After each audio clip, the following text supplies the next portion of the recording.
আমাদের দুর্ভাগ্য যে আমরা সায়েন্স টেকনোলজিটাকে আলাদা করে ফেলেছি আমাদের ঐতিহাসিক কারণে, যেটা পাশ্চাত্যে হয়নি। আল্লাহ আমাকে সৃষ্টি করেছেন নিশ্চয়ই একটা উদ্দেশ্যে, সেই উদ্দেশ্যটা প্রত্যেকের জন্য ভিন্ন ভিন্ন হতে পারে। আমার জন্য কি, আজকে পৃথিবীতে যে বৈষম্য, এই বৈষম্যের মূলে কিন্তু পেটেন্ট। যেমন ইন্টারনেট যিনি আবিষ্কার করেছেন ওই যে বার্নার্ড লিনাকে, উনি যদি পেটেন্ট করতেন আজকে আমরা সবাই ইন্টারনেট ইউজ করতে পারতাম না। বাবা মার কাজ হচ্ছে ফ্যাসিলিটেট করা, যেটা আমি বাবা মার জন্য বলি আবার আমাদের গভর্নমেন্টের জন্য বলি। We need a facilitator, not a government. এবং আমি মনে করি গভর্নমেন্টের কনসেপ্ট আমার ফ্যামিলি থেকেই আসবে। তো ফ্যামিলিতে একটা ভালো প্যারেন্ট কারা, যারা তার বাচ্চাকে অবজার্ভ করে, বাচ্চা কোনটা পছন্দ করে তাকে সেটা হেল্প করে। বাংলাদেশে 34 লক্ষ পথ শিশু আছে। এই বাচ্চাগুলোর জন্য আমরা কেউ চিন্তা করিনি এত বছর, 50 বছর। কেন চিন্তা করিনি? কারণ এই বাচ্চাগুলো ভোটার না। মানুষের সেলফ ইন্টারেস্ট মানুষকে ড্রাইভ করে টু ওয়ার্ক। ক্ষুদ্র শিল্পে বাংলাদেশের কন্ট্রিবিউশন জিডিপিতে 27%, যেখানে ইন্ডিয়াতে 60%, ফিলিপাইন, সব আশেপাশে সব দেশে 50-60% উপরে, বাংলাদেশে 27%। কেন? সিটিজেন মানে কি? নাগরিক, যে নগরে থাকে। তাহলে যে গ্রামে থাকে সে সিটিজেন না? ডেমোক্রেসি গ্রামের মানুষের জন্য না, যেখানে আমাদের 60% মানুষ থাকে। আজকে যে বাচ্চাটা ইনোভেট করছে তার ইনোভেশনটাকে যেন ফ্লারিশ করা যায়, এটাকে যেন কাজে লাগানো যায়, তার জন্য পরিবেশ তৈরি করা দরকার। এবং সেটা হয়তো হবে ঢালাও, ওই রেগুলেশন দিয়ে হবে না।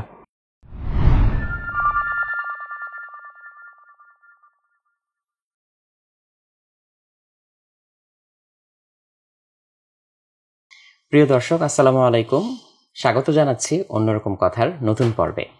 আজকে আমাদের সাথে স্টুডিওতে উপস্থিত আছেন professor doctor Khandakar Siddiqui Rabbani sir. আসসালামু আলাইকুম স্যার। ওয়ালাইকুম আসসালাম। স্যার কেমন আছেন? ভালো। স্যার আমরা আসলে অত্যন্ত খুশি আপনাকে আজকে পেয়ে। স্যার আমি আপনার উইকিপিডিয়া পেজটা আজকে সকালবেলা একটু দেখছিলাম, এবং আমি যেহেতু নিজে ইলেকট্রিক্যাল ইঞ্জিনিয়ারিং থেকে পড়াশোনা করেছি, আমার একটা জায়গায় চোখ আটকে গেল, মানে পার্সোনাল ইন্টারেস্ট তৈরি হলো। সেটা হচ্ছে ফোকাসড ইম্পিডেন্স মেজারিং। স্যার আপনি এই জিনিসটা নিয়ে কাজ করেছেন, এবং আমি যতদূর শুনেছি যে এই আইডিয়াটা বা এই কনসেপ্টটা হচ্ছে আপনার কাছ থেকে এসছে। তো ইলেকট্রিক্যাল ইঞ্জিনিয়ারিং এ 4 ওয়্যার ইম্পিডেন্স মেজারমেন্ট যেটা, এটা আমাদেরকে একদম শুরুর দিকেই শেখানো হয় যে বেসিক আমরা যখন ইম্পিডেন্স মেজার করি, এই 4 ওয়্যার মেথড হচ্ছে খুব ইজি, পপুলার এরকম। আবার বায়োমেডিক্যালে যদি আমরা যাই, বায়োমেডিক্যাল মেজারমেন্ট টেকনিক যেগুলো, তার মধ্যে হচ্ছে টোমোগ্রাফি একটা জিনিস আছে।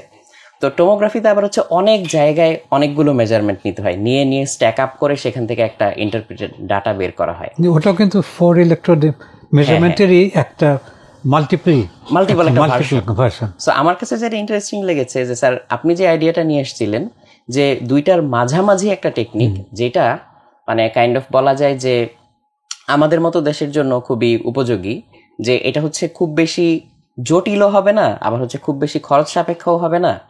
এবং অন্যান্য কাজ যেগুলো স্যার আপনার দেখলাম ওইখানে ঘাটাঘাটি করে, যে আপনার একটা পার্টিকুলার ফোকাস থাকে যে লো কস্ট মেজারমেন্ট টেকনিক যেগুলো, এই জিনিসগুলো নিয়ে। স্যার আজকে মূল আলোচনায় যাওয়ার আগে স্যার যদি ছোট্ট করে আপনার কাজগুলো নিয়ে আমরা একটু আলোচনা করতে পারি।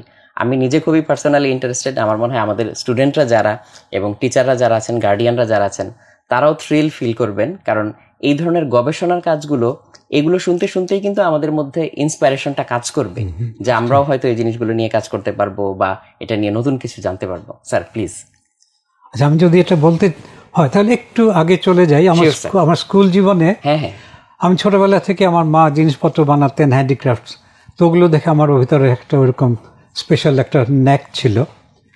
আমার বড় ভাই একবার একটা চিঠি দেখেছি, যে এটা আমার মানে মনে থাকার কথা না, আমি তখন হয়তো 5-6 বছর বয়স, যে উনি ঢাকায় পড়তেন, ঢাকা ইউনিভার্সিটিতে। আমরা যখন সি অফ করতে যেতাম সবাই তার সঙ্গে কথা বলছে, আমি নাকি বসে ট্রেনের চাকার দিকে তাকিয়ে আছি। তো এটা একটা বিশেষ ন্যাক এক একজনের থাকে। তা আমার মনে হয় যন্ত্রপাতি, প্রযুক্তি এগুলোর প্রতি একটা ঝোঁক ছোটবেলা থেকেই ছিল। তারপরে যখন স্কুলে পড়ি আমি, তখন হঠাৎ এক খালাতো ভাই বললেন যে তুমি ইলেকট্রনিক্সটা নিয়েও পড়ো। তো আমি ফরিদপুর একটা রিমোট শহরে, তো ওখানে লাইব্রেরিতে যেটুকু বইটা পেয়েছি ইলেকট্রনিক্স নিয়ে, আমি ওখানে বসেই প্রথম রেডিও বানাই আমার জীবনের। বই দেখে দেখে তারপর ঢাকায় একবার সায়েন্স ফেয়ারে এসেছি কার্জন হলে, তখন স্লাইড প্রজেক্টর বানিয়ে নিয়ে এসেছিলাম। তো এখানে থেকে আমি কয়েকটা কম্পোনেন্ট কিনলাম, ট্রানজিস্টার, কয়েকটা ডায়োড ইত্যাদি। তো ফরিদপুরে বসে আমি ওই প্রথম রেডিও বানালাম। তারপরে ঢাকা কলেজে ভর্তি হলাম, ওখানে আরও মাল্টিপল 4 ট্রানজিস্টার রেডিও এগুলো বানাচ্ছিলাম। তো ইউনিভার্সিটি এসে ওগুলো আবার আমি যেমন সায়েন্স ফেয়ার, দুটো সায়েন্স ফেয়ারে আমি এবং আমার পার্টনার ফার্স্ট প্রাইজ পেয়েছি, একটা ইস্ট পাকিস্তান, একটা পাকিস্তান। আমরা রিমোট কন্ট্রোল প্রথমে বানিয়েছিলাম, রিমোট কন্ট্রোল একটা নৌকা, তারপর বানিয়েছিলাম রিমোট কন্ট্রোল রোবট। রোবটটা কিন্তু টিন কাঠ দিয়ে, সিম্পলি ওই কেরোসিনের টিন কাঠ এগুলো দিয়ে তৈরি করা। সে হাঁটতো, কিন্তু একটু ফাঁকি দিয়েছিলাম, সে পড়ে যেত। পড়াটা ঠেকানোর জন্য সামনে একটা পুশকার্ট একটা বাচ্চা রেখে, তার ওটা থেকে আমরা একটা ম্যানেজ করেছিলাম। তো এইগুলো আমাকে একটা প্রস্তুতি দিয়েছে, কিন্তু তখন আমার কোনো এইম ঠিক ওইভাবে আমি কি করব, কেন করছি, এটা তখনও ঠিক মাথায় ঢোকেনি, যে হ্যাঁ আমি করে যাচ্ছি এবং সবটাই যেন ভালো করতে পারি। এবং পাশাপাশি কিন্তু আমি অন্যান্য জিনিসও করেছি, আমি রচনা লিখতাম, প্রাইজ পেয়েছি, ডিবেট ওগুলো সবই করতাম, ফটোগ্রাফিতে অ্যাওয়ার্ড পেয়েছি, ন্যাশনাল ফটোগ্রাফি। তো অনেক কিছু আর কি মাল্টিপল জিনিস করতাম, মানে এক্সপ্লোরেশন ফেজ যেটা। হ্যাঁ, মানে আমি নিজে যেখানে আমার আব্বা খুব উৎসাহ দিতেন যে স্কুলে যে কোনো জিনিসে গান গাইতে হলে গান, আমি গানও গাই, গানেও প্রাইজ পেয়েছি। অতএব আমার সব কিছুতেই। তো এই করতে করতে যখন আমি মাস্টার্স শেষ করলাম, আমি ফিজিক্সে পড়েছি, অনার্স এবং মাস্টার্স, তখন আমার চিন্তা শুরু হলো যে আমার জীবনটা আমি কি করব। এর মাঝখানে আমি একটু ধর্মীয়ভাবে একটু তবলিগের সঙ্গে জড়িত হয়েছিলাম ইন্টারমিডিয়েটের পরে। তার মাধ্যমে যেটা চিন্তা হলো যে ধর্ম এবং জীবন দুটাকে সম্মিলন কিভাবে করব। মানে যেই ভাষা, ধর্মের যে ভাষ্যগুলো আমি পাচ্ছিলাম, আমি ঠিক মিলাতে পারছিলাম না। যে একটা লোক, সে কৃষক, সারাদিন সে তো আল্লাহর নাম ডাকতে পারছে না, কিন্তু সে যদি চাষ না করে তাহলে আমি খেতে পারবো না। যে আলেম, যিনি মৌলানা সাহেব খুব দাওয়াত দিচ্ছেন, যিনি অনেক সওয়াবের কাজ করছেন, উনি তো বাঁচতে পারবেন না যদি কৃষক। এখন তার ওই কাজটা কি বেশি সওয়াবের হবে, কৃষকেরটা কি কম সওয়াবের হবে? তো এইগুলো টানা পড়ে না আমার মাথা কয়েক মাস ধরেও ছিল। আমি ফার্দার পড়াশোনা করবো কিনা এটাও আমি চিন্তা করছিলাম, চাকরি বাকরি করবো কিনা, করে কি লাভ। কারণ জীবনটা তখন আর কি, আমার ওই মাস্টার্সের পরে যখন আমার বয়স তখন 22-23, তো ওই সময় আমার আগে এগুলো চিন্তা শুরু হলো। এর মধ্যে হঠাৎ করে কমনওয়েলথ স্কলারশিপ পেয়ে গেলাম, পিএইচডি করতে চলে গেলাম, ওটাও খুব চিন্তা ভাবনা না করে, এবং কিসে করবো সেটাও আমি শিওর ছিলাম না। দেখলাম সবাই সলিড স্টেট ফিজিক্স, ইলেকট্রনিক্স এগুলো করে, তো আমিও এক জায়গায় অ্যাডমিশন পেয়ে গেলাম মাইক্রো ইলেকট্রনিক্সে, যেটা আইসির কাজগুলো। তো ওই কাজ করতে করতেই আমার ইংল্যান্ডে যাওয়াটা একটা বড় আমার চোখ খুলে দিয়েছে। কারণ ইংল্যান্ডে গিয়ে দেখলাম যে ওখানে মানুষরা সবাই ইনোভেটিভ, সবাই যে ইভেন সায়েন্সের ছাত্র না, সেও কিছু না কিছু করে। মানে যেমন গাড়িটা, সে একটা নিলামে অল্প দামে গাড়ি কিনে সারা উইকেন্ড সে গাড়ির নিচে ইঞ্জিনের মধ্যে কাজ করে। আমার অফিসমেট ছিল পিএইচডি ছাত্র, সে দেখলাম তো ইঞ্জিন বোরিং টোরিং সব কিছুই করে। তো এইভাবে ওখানে যে ওই যে ইনোভেটিভ যে কালচারটা, এবং তখন আমার একটা জিনিস মনে হলো যে ওদের জীবন উন্নত কেন, আমাদের দেশের মানুষের জীবনটা আমরা পিছিয়ে কেন। তো আমি যে সলিউশনটা আমার যেটা মনে হলো সেটা হচ্ছে প্রযুক্তি। ওরা প্রযুক্তিটাকে জীবনের যে কোনো ক্ষেত্রে, আচ্ছা আমার এটা দরকার, এটা একটা প্রবলেম আছে, এই প্রবলেমটা কীভাবে সলভ করা যায় একটা প্রযুক্তি দিয়ে, তখন সে নিজের জন্য সলভ করলো, করে তারপর আচ্ছা আমার যদি এটা আমার কাজে লাগে, আরও 10 জনের কাজে লাগবে, তাহলে আমি এটা যদি এন্টারপ্রেনারশিপ হয়ে করি বা নিজে এন্টারপ্রেনার হয়ে যায়, তাহলে আরও 10 জন এই সেবাটা পাবে।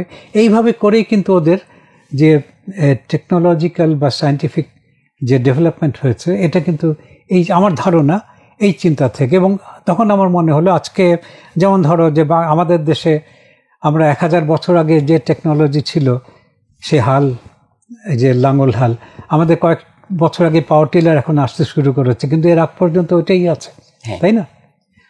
বাঁশের বাঁশি 1000 বছর আগে ছিল, এখনো সেই বাঁশের বাঁশি আছে, যেখানে পাশ্চাত্যরা আরো অনেক ডেভেলপমেন্ট করেছে, স্যাক্সোফোন অমুক তমুক করেছে, তাই না? তা আমাদের টেকনোলজিক্যাল উন্নতিটা আমরা জীবনের সঙ্গে, বাঁশিটা অবশ্য ঠিক জীবনের সঙ্গে বলবো না, কিন্তু লাঙলটা জীবনের সঙ্গে অবশ্যই। তেমনি আমার গরম লাগলে যে আমরা হাত পাখা ওইখানেই আছি। পাশ্চাত্য কিন্তু ওরা ওখান থেকে ইলেকট্রিসিটি দিয়ে জেনারেটর, মোটর বানিয়ে ফ্যান চালিয়েছে।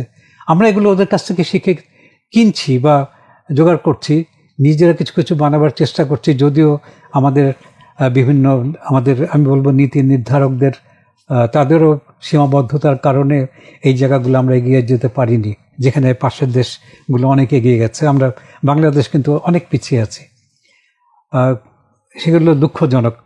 আমাদের এখানে একটা ভালো প্লাস্টিকের ডাই তৈরি করতে পারি না, ভালো একটা শীট মেটালের ক্যাবিনেট তৈরি করতে পারি না, যেগুলো এসব যন্ত্রপাতির জন্য লাগে। সত্যি কথা স্যার। কারণ এটা আমাদের নীতির দৈন্যতা। তো পাশ্চাত্যে আমি যদি আবার ইংল্যান্ডে ফিরে যাই, ওই যে ইনোভেটিভ কালচারটা এবং প্রযুক্তি জীবনের সঙ্গে, তখন এটা থেকে আমি চিন্তা করতে করতে যখন নিজে কল্পনা নিয়ে গেলাম, আচ্ছা দেখি যে মানব সভ্যতাকে কি বলা হয়। মানব সভ্যতা, আগুন যখন মানুষ আবিষ্কার করলো, আগুন আবিষ্কার মানে কি, আগুন তো জ্বলতো, সে হয়তো আমি জাস্ট কল্পনা করি, সে হয়তো দেখেছে আগুনটা ক্ষতিও করছে, কিন্তু আবার আগুনে এই বনের যে জন্তু, খরগোশ টরগোশ, হরিণ, এগুলো পুড়ে গিয়ে এটা নরম হয়ে যাচ্ছে, খেতে আরাম হচ্ছে। তাহলে সেই চিন্তা করতে, সে আগুন যদি আমি নিজে কন্ট্রোল করতে পারতাম, হয়তো কখনো একটা পাথরের ঠুকাঠুকি করে কোনো অ্যাক্সিডেন্টে আগুনটা জ্বলে গেছে, তখন তার সায়েন্টিফিক মাইন্ড চিন্তা করেছে, আচ্ছা আগুনটা জ্বললো কেন, তাহলে আমি তো নিয়ন্ত্রণে আনতে পারলে আমার সুবিধা হবে। তাহলে সায়েন্স অ্যান্ড টেকনোলজি, এই দুটাকে আমি যদি একটু আলাদা করি, টেকনোলজি হচ্ছে ওই যে আগুনে পাথরে ঠোকাঠুকি লেগে হয়তো একটা শুকনো পাতা আগুন ধরে গেল, এটা সে অবজার্ভ করে দেখলো, আচ্ছা এটা আমি ইউজ করতে পারি, এটা বলতে পারি টেকনোলজি। সে হয়তো এটা রিপিট করে কখনো সাকসেসফুল হচ্ছে, কখনো হচ্ছে না। তারপর তার সায়েন্টিফিক মাইন্ড যেটা মানুষের আছে, এখানে আমি বলি যে মানুষ আর পশুতে তফাতের একটা বড় জিনিস এটা। যেমন শিম্পাঞ্জি, বলা হয় শিম্পাঞ্জির আর মানুষ জেনেটিক্যালি ভীষণ কাছাকাছি, 98.8% আমরা একই, খালি 1.2% তফাৎ। তাতে আরেকটা আমি আসবো পরে, সেটা আমার ধর্মবোধের, জীবনবোধের প্রশ্ন, সেটা আমি মনে করি আরও বড়।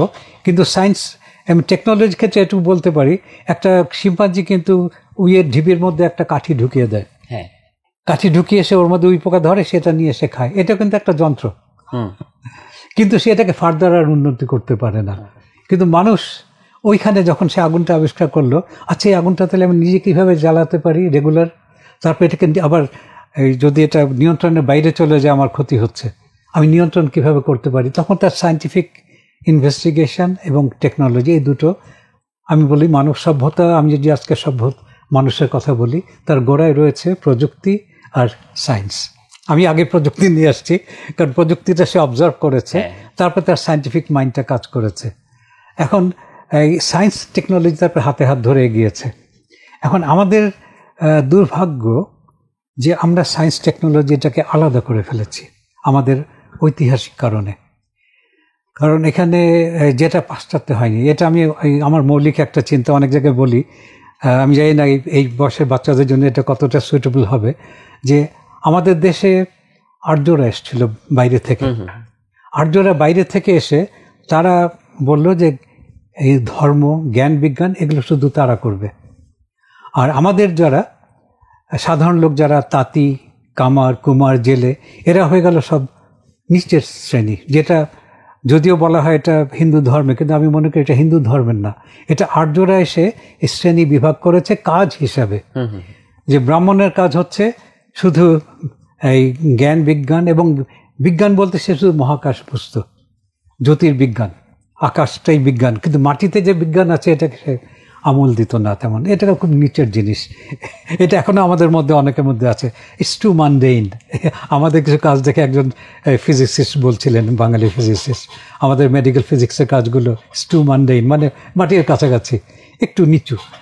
তাহলে এখানে যেটা হচ্ছে যে ওই যেহেতু এই বিভাজন হয়ে গেল, আমাদের জ্যোতির্বিজ্ঞান হয়ে গেল জ্যোতির্বিদ্যা আলটিমেটলি। কারণ উইদাউট টেকনোলজি সায়েন্স আগানো যায় না, আবার সায়েন্স ছাড়া টেকনোলজি আগানো যায় না।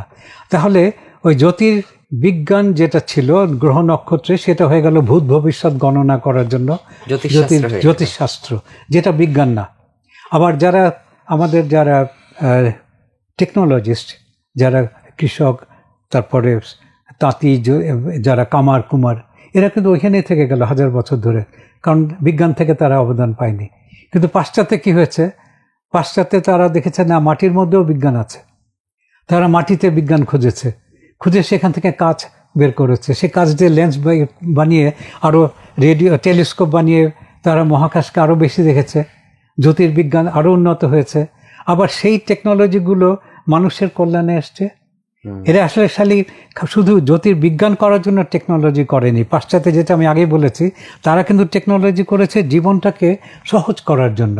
যেমন আমি যদি ইংল্যান্ডের ওই পুরোনো কয়েকশো বছর আগে চলে যাই, তারা হয়তো যে আমরা জাতা ঘুরিয়ে আটা বানাই, অমুক তমুক করি, তারা দেখলে আচ্ছা আমার এখান তো পানির একটা ঝর্ণা বয়ে যাচ্ছে, ওই পানির শক্তিটাকে আমি কেন ব্যবহার করি না। এইভাবে করে তখন ওই যে পানির চরকা বা ওয়াটার হুইল আবিষ্কার হলো, তাই না? ওই যে আর্করাইট আমরা কথা শুনি ইন্ডাস্ট্রিয়াল রেভলিউশনের গোড়ার দিকে, তারা ওইগুলো দিয়ে তখন করলো।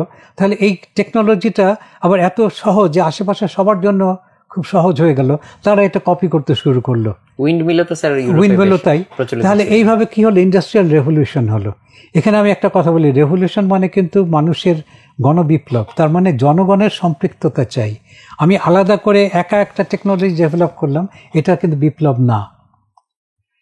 এখানে এটা নিয়ে পরে কথা বলবো। আমাদের এখানে বিপ্লব নিয়ে ভুল কিছু ধারণা আছে ইন্ডাস্ট্রিয়াল রেভলিউশন নিয়ে।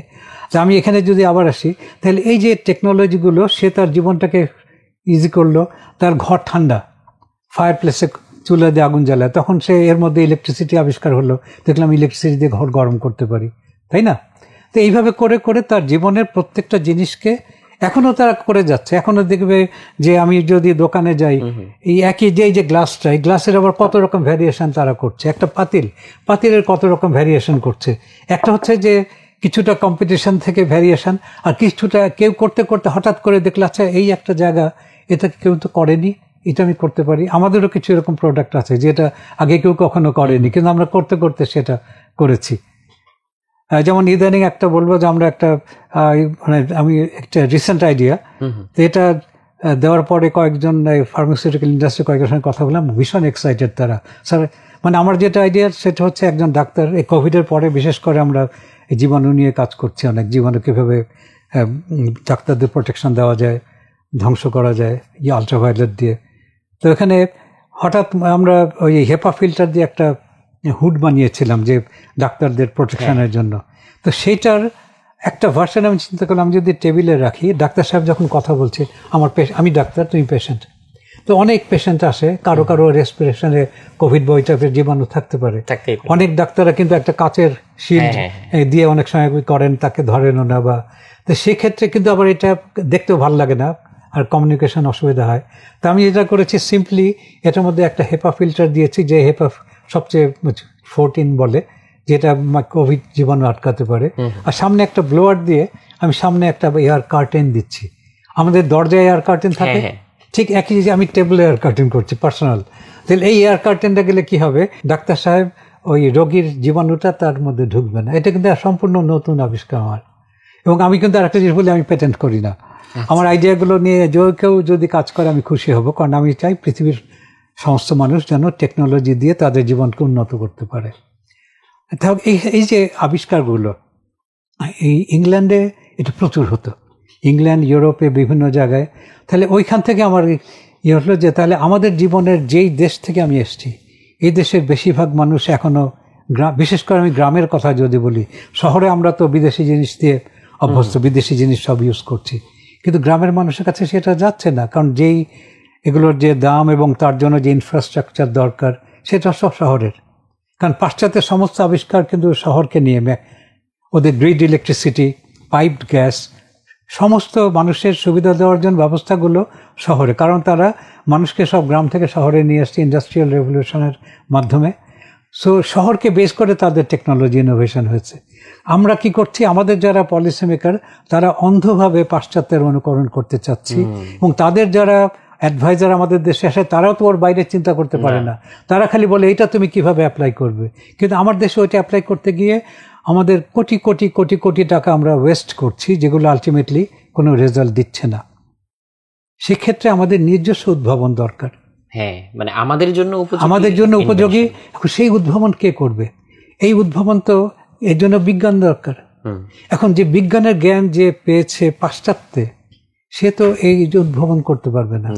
যে ইউরোপে বড় হয়েছে, জন্ম হয়েছে, সে তো এটা আমাদের এখানকার উদ্ভাবন করতে পারবে না, এখান থেকেই উঠে আসতে। তাহলে আমার তখন ওইটাই চিন্তা হয়েছে যে আমি এই দেশ থেকে আমার জন্ম, এবং এই দেশের মানুষ যারা এই কষ্টে আছে, তারা কিন্তু আমাকে লেখাপড়ার সুযোগ করে দিয়েছে, আমি বৃত্তি দিয়েছে, বা এই যে কমনওয়েলথ বৃত্তিতে আমি ইংল্যান্ডে গেছি, ইংল্যান্ডের মানুষের পকেটের টাকা, সেটা কিন্তু আমাকে ব্যক্তিগতভাবে দেখে দেয়নি, তারা এই দেশের মানুষের সামগ্রিক কল্যাণের জন্য দিয়েছে, যে আমি এদের মধ্যে একটু, আমি ফিজিক্সে ভালো, অত আমি এটা দিয়ে যেন কিছু করতে পারি।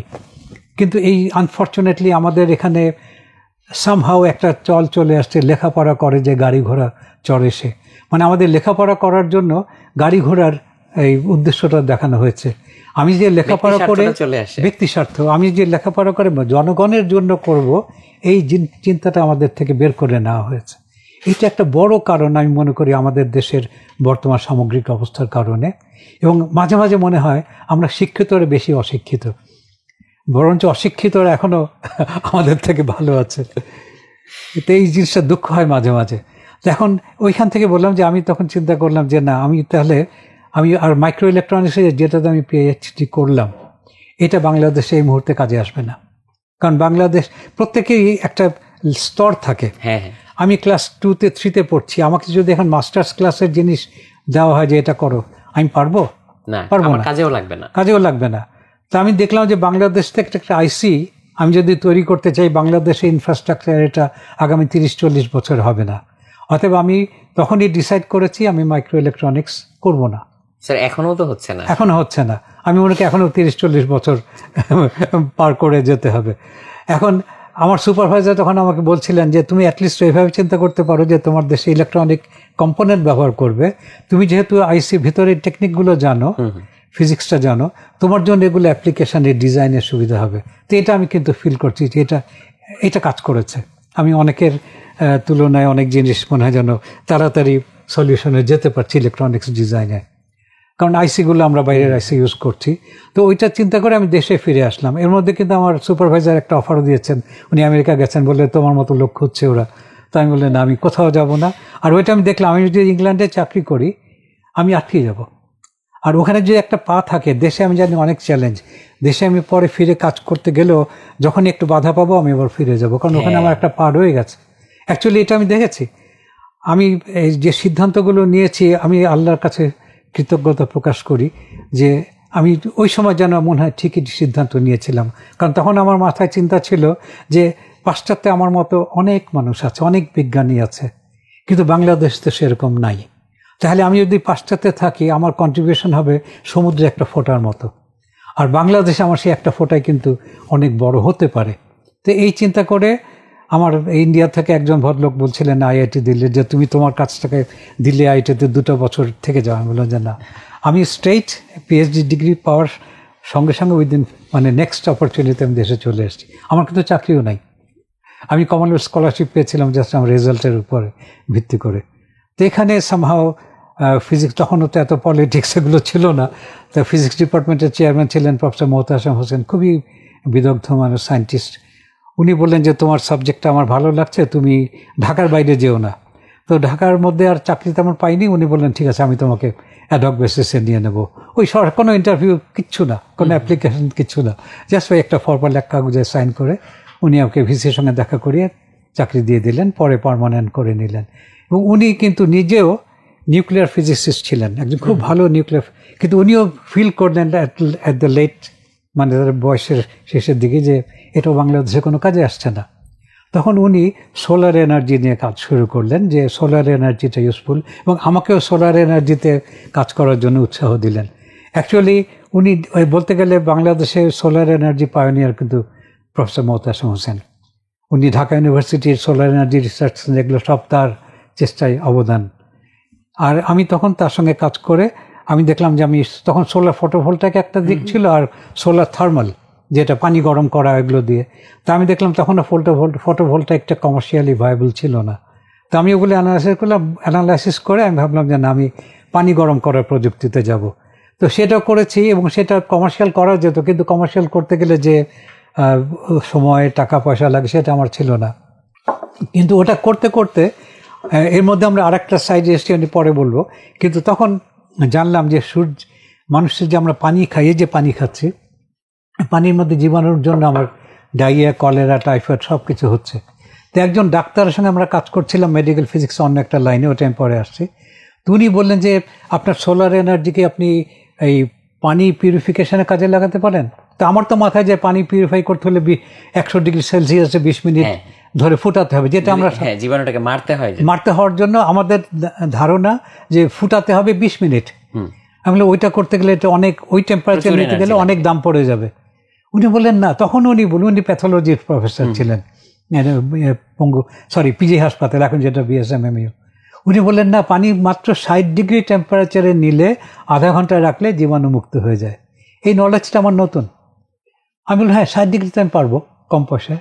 তখন চেষ্টা করে 88-এ আমি জিনিসটা পারফেক্ট করলাম। সিম্পলি বাঁশের ডালা, খড়ের একটা বিছানা, খড়ের বিছানা, বাঁশের ডালা কালো রং করে নিয়েছি, তার উপরে পলিথিন শিট বিছিয়ে দিয়েছি, তারপরে পলিথিন ব্যাগ, আরও 2টা পলিথিন শিট দিয়ে চারদিকে চাপা দিয়ে দিলাম। এটা হয়ে গেল সোলার ওয়াটার হিটার। এবং এটা পানিকে আমি 80 ডিগ্রি সেলসিয়াসে গরম করতে পারতাম, যেটা এরপরে আমরা কর্কশিট দিয়ে, যে বাজারে কর্কশিট পাওয়া যায় সেগুলো দিয়ে করেছি। 93 পর্যন্ত পেয়েছি টেম্পারেচার সামারে। 93 পর্যন্ত? হ্যাঁ, যেটা অ্যাডিকুয়েট এই ডায়রিয়াল সমস্ত জীবাণু মারার জন্য। কিন্তু এখন হচ্ছে যে আমার এই যে আমি করলাম, আমি এখানে একটু বলতে ভুলে গেছি, আমার কিন্তু এখানে একটা মূল লক্ষ্যটা আগের ছিল। আমি দেশে ফিরেছি যে আমি তখন যে আমার চিন্তাটা যে আমার জীবন একটাই, এটা কিছুটা ধর্মীয় চিন্তা থাকে, এবং আমার জীবনটা যেন অর্থবহ হয়। এটা আমি চাই যে আল্লাহ আমাকে সৃষ্টি করেছেন নিশ্চয়ই একটা উদ্দেশ্যে, সেই উদ্দেশ্যটা প্রত্যেকের জন্য ভিন্ন ভিন্ন হতে পারে। আমার জন্য কি, তা আমি ওটা ভাবছি যে, কারণ কোরআন শরীফে বলা হয় যে আমি খলিফা হিসেবে তৈরি করছি। এখন খলিফা বলতে আমরা তো প্রত্যেকে খুব সামান্য, আল্লাহ বিশাল। তো সেখানে আমি চিন্তা করলাম আমার যে বিজ্ঞানের যে জ্ঞানটা আছে, এটা আমার স্পেশাল অন্যদের থেকে। আমি সেই জ্ঞান, আমার বিজ্ঞানের জ্ঞানটাকে আমি কিভাবে মানুষের কাজে যদি লাগাতে পারি, আমি মনে করি এটাই আমার জীবনের ধর্মের মূল লক্ষ্য হবে। তা আমার জীবনটাকে আমি এইভাবে চিন্তা করেছি। আমার মনে হয় যে আমার এখনও যদি তাকাই, আমার এই সিঙ্গল ডিসিশনটা আমাকে এত দূর আসতে হেল্প করেছে। যে আমার জীবনের মূল লক্ষ্য হচ্ছে এই জীবনটাকে অর্থবহ করা, এবং অর্থবহ করতে গেলে আমার যে নলেজ যেটা আমি পেয়েছি বিভিন্ন পারিপার্শ্বিক অবস্থার পরিক্রমায়, সেই আমার যে নলেজ এবং এক্সপার্টিস, এইটাকে যদি আমি মানুষের কল্যাণে কাজে লাগাতে পারি, তাহলে আমার জীবনটা অর্থবহ হবে। তো সেই জন্য আমি দেশে এসে খুঁজছিলাম কিসে কাজ করলে ভালো হয়, মানে আমি ইউজফুল হতে পারি। তখন এই যে সোলার এনার্জি আসলো, তারপরে উইন্ডমিল বানালাম আমরা, ক্রিটান ওই কাঠ দিয়ে। আমরা এখানে কাটাবন যে মসজিদটা আছে, ওটার পেছনে কিন্তু একটা উইন্ডমিল, যদি কেউ দেখে থাকো 1980-র দশকে ছিল, ওইটা আমাদের তৈরি। আমার ওই গ্রিসে একটা ডিজাইন ছিল, ওইটা ফলো করেছি। মোতাসেম স্যার ইন্সপিরেশন দিয়েছেন। এর পরবর্তীতে ওই সময়ই, এটা 78-এ আমি দেশে এসেছি পিএইচডি করে। ওই সময় আবার আমাদের এক স্যার ছিলেন, প্রফেসর মোহাম্মদ শামসুল ইসলাম। তার এক বন্ধু ছিলেন ডক্টর আব্দুল সাত্তার সৈয়দ, বিসিএস এর, খুবই ইনোভেটিভ। ওখানে একটা কয়েন্সিডেন্স ছিল, তার বাবা ছিলেন, পা ভেঙে গেছে, 80 বছর বয়স, পঙ্গু হাসপাতালে। ওই সময় উনি বিবিসি টিভির একটা প্রোগ্রামে দেখলেন যে আমেরিকা এক ভদ্রলোক ইলেকট্রোম্যাগনেটিক ফিল্ড দিয়ে যেসব বোন হিলিংটা এনহ্যান্স করছেন, বিশেষ করে যাদের হাড় জোড়া লাগে না, তাদের হাড়গুলোকে জোড়া দিতে পারছেন। তো উনি তাকে চিঠি লিখলেন, সে বলে এটা যন্ত্র তুমি ভাড়া নিতে পারো, $2000 লাগবে, আর ইত্যাদি ইত্যাদি। তো ওনার কাছে অত টাকা নাই। তখন আমাকে ওনারা ইনভলভ করলেন, যেহেতু জানেন যে ইসলাম স্যার আমার টিচার ডাইরেক্টলি, উনি দেখেছেন আমি সায়েন্স ফেয়ারে প্রাইজ টেস্ট পেয়েছি। স্যার উনি খুব এনকারেজ করতেন, লাইক মানে জাস্ট বাবার মতো আর কি। তো উনি বললেন, রব্বানি তুমি আমাদের একটু হেল্প করতে পারো কিনা। তো প্রথমত তাদের একটা অসিলোস্কোপ ছিল পুরোনো 1960-এর দশকের ভাল্ব টাইপের, ওইটা তারা কাজ করতে চাইলেন, কাজ করছে না। তো আমি ওটা নিয়ে নাড়াচাড়া করে ঠিক করতে পারলাম। তো এটা একটা বড় আমাদের স্টেপ ছিল। তারপরে যখন এই এক্সপেরিমেন্ট করার জন্য বোন হিলিং, তো পঙ্গু হাসপাতালের সঙ্গে উনি আলোচনা করলেন, ওখানে কিছু কাজ করবেন, কিন্তু যন্ত্র লাগবে। তো সেই যন্ত্র ওইখানেও তো কেনা যাচ্ছে না। পরে একটা হাঙ্গেরিয়ান ফার্স্ট জেনারেটর কিনলেন, ওই সময় 55,000 টাকা দিয়ে। হাসপাতালে 2 দিনের পরে নষ্ট হয়ে গেল।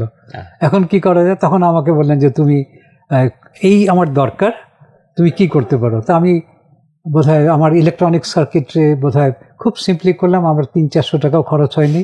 বিসিএস এর তারা কয়েল টয়েল বানিয়ে গোটা যন্ত্র হাতে 1000 টাকা খরচ হয়েছে।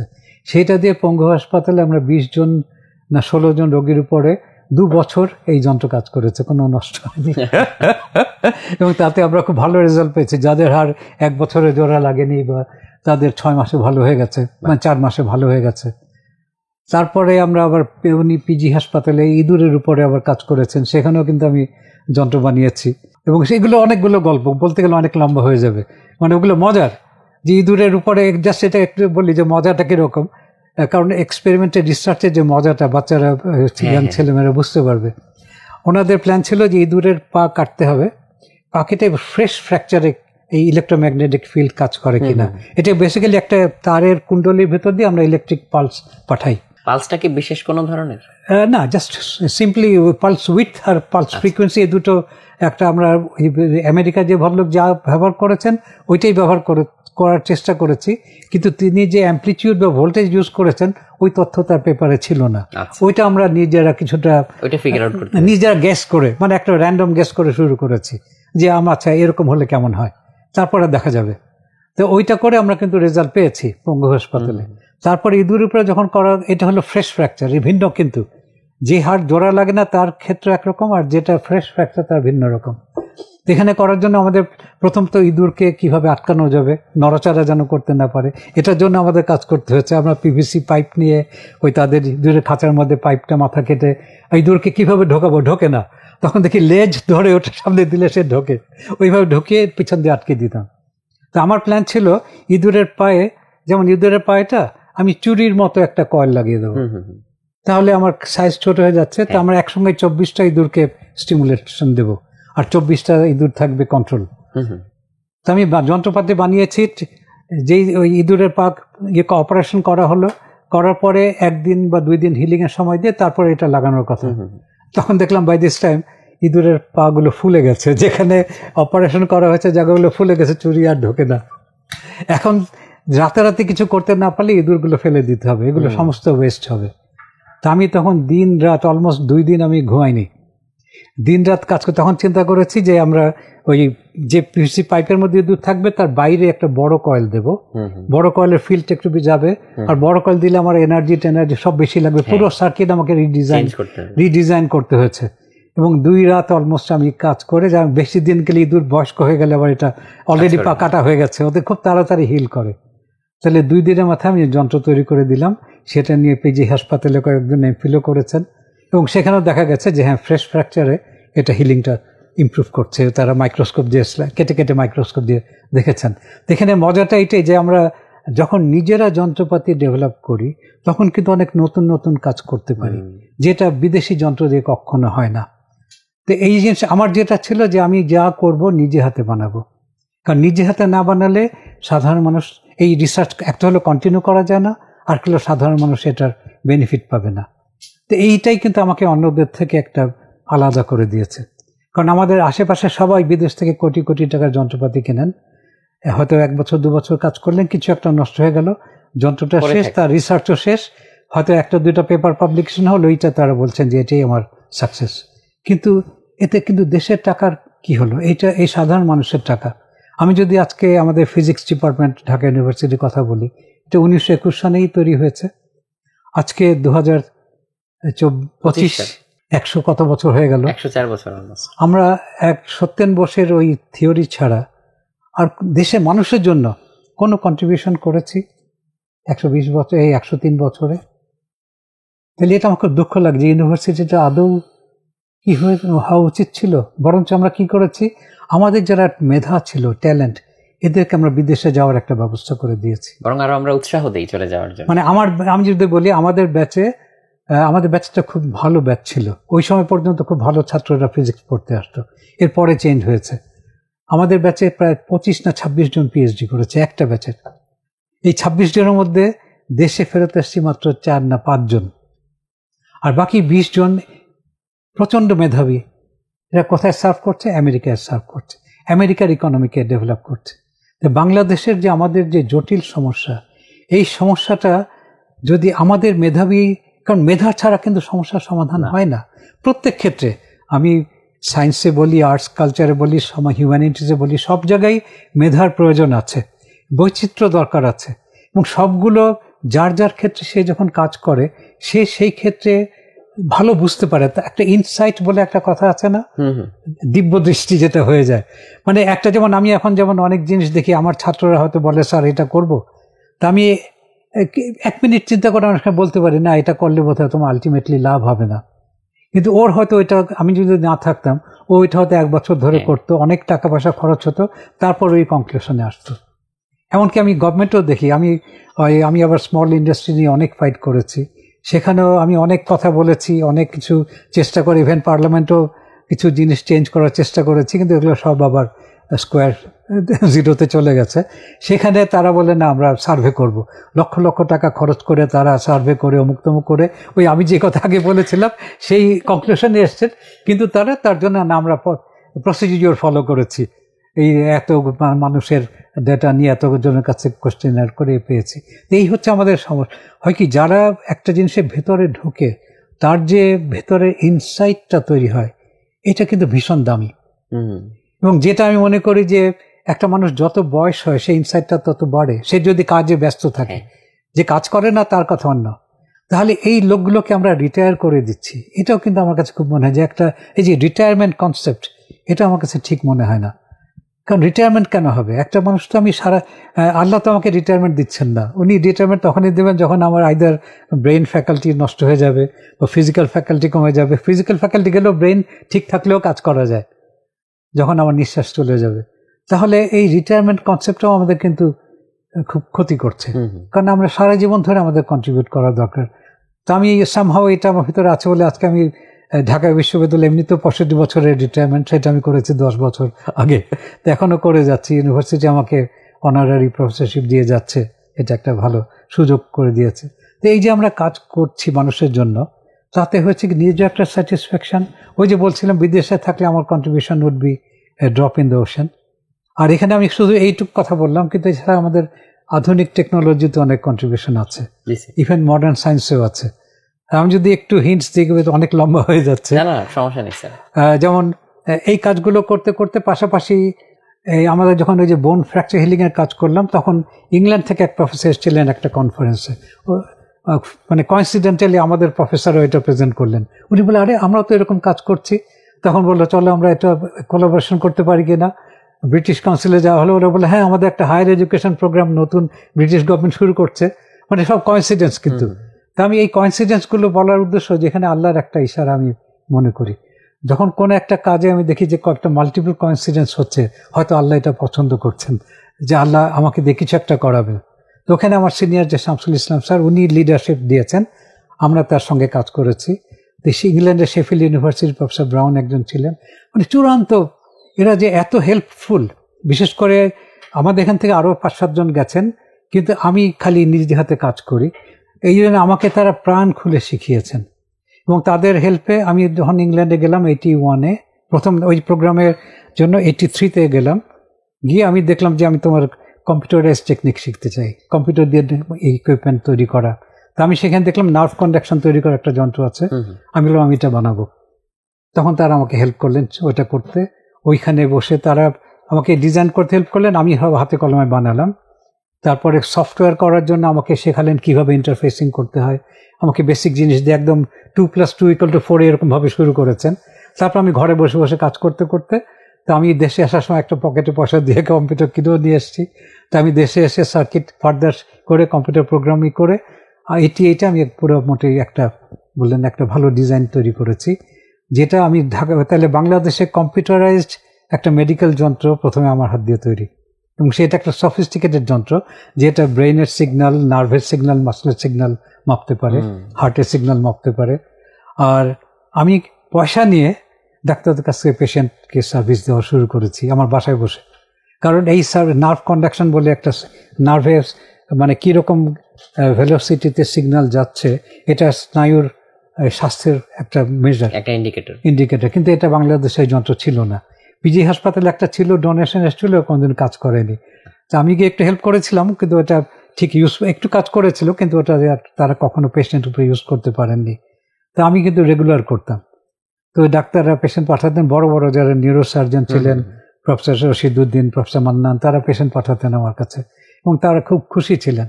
এবং তারপরে আমরা আবার বিভিন্ন হাসপাতালে, আমি তখন গভর্নমেন্টকে বললাম যে একটা যে সব মেডিকেল কলেজে এই যন্ত্রটা দেওয়া হোক, ডাক্তাররাও খুশি। কিন্তু যেটা আমাদের দেশে হয় যে না, তুমি দেশে তৈরি করছো আর পিঠ চাপড়া, হ্যাঁ ভালো করছো, কিন্তু কিনতে হলে আমরা বিদেশ থেকে কিনবো। তো আমাকে বললো না, আমরা যে রিপোর্ট পেয়েছি আমরা আপনাকে আর সাহায্য করতে পারছি না। এটা আমার সাহায্য না, এটা দেশের সাহায্য হতো। কিন্তু আনফর্চুনেটলি 88-এর আমরা যেটা প্রপোজাল দিলাম, আজকে যদি সেটা ওই সাহায্যটা পেতাম, সব এই নার্ভ কন্ডাকশন যন্ত্রগুলো আমরা খালি বাংলাদেশ কেন বিদেশেও রপ্তানি করতে পারতাম। কিন্তু আমি আর কি চেষ্টাটা রেখেছি যে আমরা পরে ওই সার্ভিসটা দিয়ে কন্টিনিউ করে গেছি। প্রফেসর রুহুল হক তার ট্রমা সেন্টারে অনেকদিন ছিল, শেষ পর্যন্ত যিনি আমাদের, আমি অনেক ডাক্তার, দু একজন ডাক্তারকে ট্রেন করেছি, যিনি টেকনিশিয়ান ছিলেন উনি স্ট্রোক হয়ে যাওয়ার পরে ওটা বন্ধ করে দিয়েছি। কিন্তু এখন আমার ইয়াং ছাত্ররা এরা আবার এটাকে মডার্নাইজ করেছে, করে আবার বানিয়ে কয়েকটা বিক্রি করার চেষ্টায় আছি আর কি। তো এইভাবে ওই যন্ত্রগুলো, এই যে এই অভিজ্ঞতাটা, এটা আমাকে হেল্প করেছে। এইটা করার সময় ওইখানে দেখলাম ওরা ইলেকট্রিক্যাল ইম্পিডেন্স টোমোগ্রাফি নিয়ে কাজ করছে, যেটা আপনি একটু আগে বললেন যে অনেকগুলো ইলেকট্রোড দিয়ে শরীরের ভেতরে ইলেকট্রিক্যাল ইম্পিডেন্স মেজার করা। এই ইলেকট্রিক্যাল ইম্পিডেন্স টেকনিক কিন্তু অনেক ক্ষেত্রে ইউজ হয়। শুধু আমি যখন মাইক্রো ইলেকট্রনিক্স করেছি, আমি সেমিকন্ডাক্টর মাপার সময় 4 ইলেকট্রোড প্রব ইউজ করতাম। তারপরে এই মাটিতে যারা জিওলজিতে কাজ করেন তারাও মাটির নিচে যে খনি টনি আছে কিনা এগুলো দেখার জন্য ওই 4 ইলেকট্রোড প্রব ইউজ করেন। তারপর আরো অনেক জায়গায় ইউজ করা যায়। আমি তো মনে করি সমুদ্রের মধ্যেও বোধহয় নিচে কিরকম আছে সেগুলো দেখা যায়। তো সেখানে তাদের ওই যন্ত্র একটা আমাদের গিফট করলেন থ্রু ব্রিটিশ কাউন্সিল। তো ইলেকট্রিক্যাল ইম্পিডেন্স টোমোগ্রাফি নিয়ে আমিও কাজ শুরু করলাম। তো কাজ করতে গিয়ে দেখলাম যে ওটা কিছু লিমিটেশন আছে। এটা 2 ডাইমেনশনাল, কিন্তু 3 ডাইমেনশনের এফেক্ট আছে। অর্থাৎ আমি এই লেভেলে লাগালাম কিন্তু এখানে একটা অবজেক্ট আছে, তার এফেক্ট পড়ছে, অতএব ওইটা ঠিক মতো হচ্ছে না। তো ওইটা নিয়ে আমরা বেশ কয়েকটা পেপারও পাবলিশ করেছি, যেটার অনেকেই রেফারেন্স দেন যে 3D এই প্রবলেমটা। তো তখন এইগুলো করতে করতে তখন আমার যেটা মনে হলো যে এটা বেশ জটিল, অনেকগুলো ইলেকট্রোড, 16টা, একটা খুলে গেলেই আবার নতুন করে করতে হয়, আর এটা অনেক জটিল। যদিও পুরো সার্কিট ডায়াগ্রাম আমাকে দিয়ে দিয়েছেন, আমি নিজে বানাতে পারতাম, কিন্তু আমি চেষ্টা করিনি। আমার মাথায় খালি যে সবসময় যে সিম্পলিসিটি আমি মনে করি একটা বড় জিনিস। আমাদের একটা টেন্ডেন্সি হচ্ছে সবকিছু জটিল করে করা, এবং আমাদের তরুণদেরও আমি বলবো সব জটিল জিনিসের মধ্যে সমাধান খোঁজাটা ঠিক না, সিম্পলিসিটির দরকার। যেমন আমি একটা উদাহরণ দিই, আমাদের যে মুখের আগে মার্কারি থার্মোমিটার ছিল, কয়েকশো বছর আগে আবিষ্কার হয়েছে, আমি জানি না, হিস্ট্রিটা খুঁজে পাইনি, কিন্তু এটা কয়েকশো বছর হয়ে গেছে, এটা কিন্তু চলছে। এর মধ্যে অনেক অন্যান্য ডেভেলপমেন্ট হয়েছে, এটা কিন্তু রিপ্লেসড হয়নি। ইদানিং ওই যে কপালের ওই যে ইনফ্রারেড যেটা হচ্ছে, এইটা এখন রিপ্লেস করতে শুরু করেছে, কিন্তু এর আগে অনেক টেকনোলজি ডেভেলপ করেছে অনেকে, ওটা কিন্তু দূর হয়নি, কারণ এটা খুব সিম্পল। তো সিম্পল হলে রোবাস্ট হয়, সহজে নষ্ট হয় না। একটা যত জটিল হবে, আর যত জটিল হবে, আজকে কাজ করছে, কালকে একটা গন্ডগোল হয়ে গেল, ভুল রেজাল্ট দেবে বা কাজই করবে না, তখন আমি কি করব? এই জন্য আমার যদি কন্টিনিউয়েশন দরকার হয় সার্ভিস, আমার জিনিসটা সিম্পল হতে হবে, রোবাস্ট হতে হবে। তো এই চিন্তা আমার মাথায় সবসময় ছিল। আর তার মধ্যে ট্রিগার করলে একটা ব্যাপার, যে আমার এক ছাত্র মাস্টার্স করছিল থিসিস, তোর থিসিস জমা দেওয়ার আর বোধহয় 1-2 মাস বাকি, ওই সময় ওই টোমোগ্রাফি যন্ত্রটা নষ্ট হয়ে গেল। এখন কি করব? আমার তো মাথায় ঘুম হয় না, যে ওকে আমি দায়িত্ব নিয়েছি। তখন রাতে ঘুম হতে, আমার যেটা হয় যে ভোরের দিকে আমার নতুন চিন্তাগুলো আসে, আমি জানি না কেন, ব্রেইন হয়তো তখন ইনোভেশন করতে হবে। আমি দেখেছি আমার যতগুলো ইনোভেশন সব ওই ঘুম থেকে ওঠার সময়টায়। হঠাৎ মনে হয়, আচ্ছা 4 ইলেকট্রোডতে 4টা এক লাইনে লাগাচ্ছে, তা আমি যদি একটা লাইনের সঙ্গে 2টা লাইন করি পারপেন্ডিকুলার, 2টাকে কম্বাইন করি, তাহলে মাঝখান জায়গাটা ফোকাসড হবে। তো এই আইডিয়া থেকে ফোকাসড ইম্পিডেন্স, ওই ছাত্রটাকে আইডিয়াটা দিয়ে যন্ত্র ডিজাইন করলো, ও বানালো একটা সিম্পলি প্লাস্টিকের, একটা প্লাস্টিক উডের একটা ট্রে বানিয়ে আমরা আলপিন টালপিন দিয়ে এগুলো করলাম, মেজারমেন্ট করে দেখলাম যে এটা ইট ওয়ার্কস।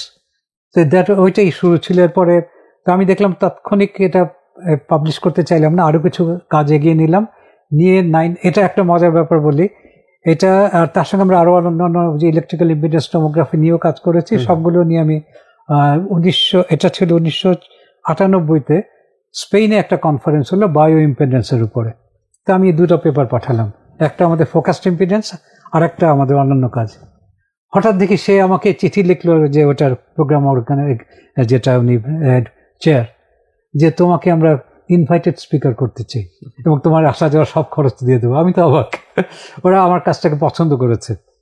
তারপরে এটা গেলাম, আবার গিয়ে দেখি প্রোগ্রামে যখন হাতে আসলো, আমি ক্লোজিং সেশনের স্পিকার, মানে কোনো নর্মাল টেকনিক্যাল সেশন না, ক্লোজিং সেশনে আমাকে স্পিকার বানিয়েছে, আমি জানিও না। তখন আমি গিয়ে যখন পরিচয় হয়, কে বলো, ও তুমি বাংলাদেশ থেকে, তুমি ক্লোজিং সেশনের স্পিকার। তারপরে যিনি ওই যে চেয়ার ছিলেন, উনি ইনঅগুরেশনের দিন বললেন যে ফোকাস ইলেকট্রিক্যাল ইম্পিডেন্স টেকনিকটা খুব ইউজফুল হবে পার্টিকুলারলি ফর থার্ড ওয়ার্ল্ড, এবং থার্ড ওয়ার্ল্ডের মধ্যে বাংলাদেশে এটা নিয়ে প্রচুর কাজ হয়েছে, মানে এইরকম কাজ আর কোনো থার্ড ওয়ার্ল্ড কান্ট্রিতে হয়নি। অতএব তাকে আমরা ক্লোজিং সেশনে রেখেছি। এখন ক্লোজিং সেশন আবার মজা হয়েছে, তখন তো এত সবই যে এই ইন্টারনেটের খুব আর্লি অবস্থা। তারপরে এখন আমার যেটা হয়, আমি সব কিছুই লাস্ট মোমেন্টে করি।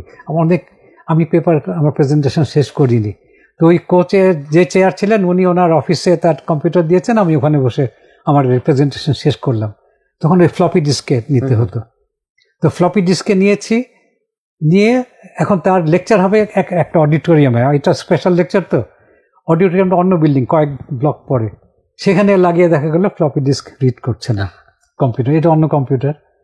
তখন উনি কি করলেন, আবার ওই ওনার কম্পিউটারটা নিয়ে আসলেন ট্রলিতে করে, এসে দেখলেন ওই কম্পিউটারে আবার এই পাওয়ার পয়েন্ট কাজ করছে না। কেন? ওই পাওয়ার পয়েন্টটা উনি নেট থেকে নিতেন, নেটটা ওখানে আছে, ইন্টারনেট এখানে নাই। তখন এদিকে সব লোক কিন্তু বসে আছে, আমার শুরু হওয়ার কথা 5টা, এদিকে 5টা ওভার হয়ে গেছে।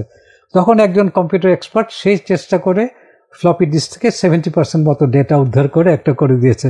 আমি বললাম হ্যাঁ একটু চলবে, আর বাকিটা আমি হাতে এঁকে ওই যে পাওয়ার পয়েন্ট প্রেজেন্টেশন করলো।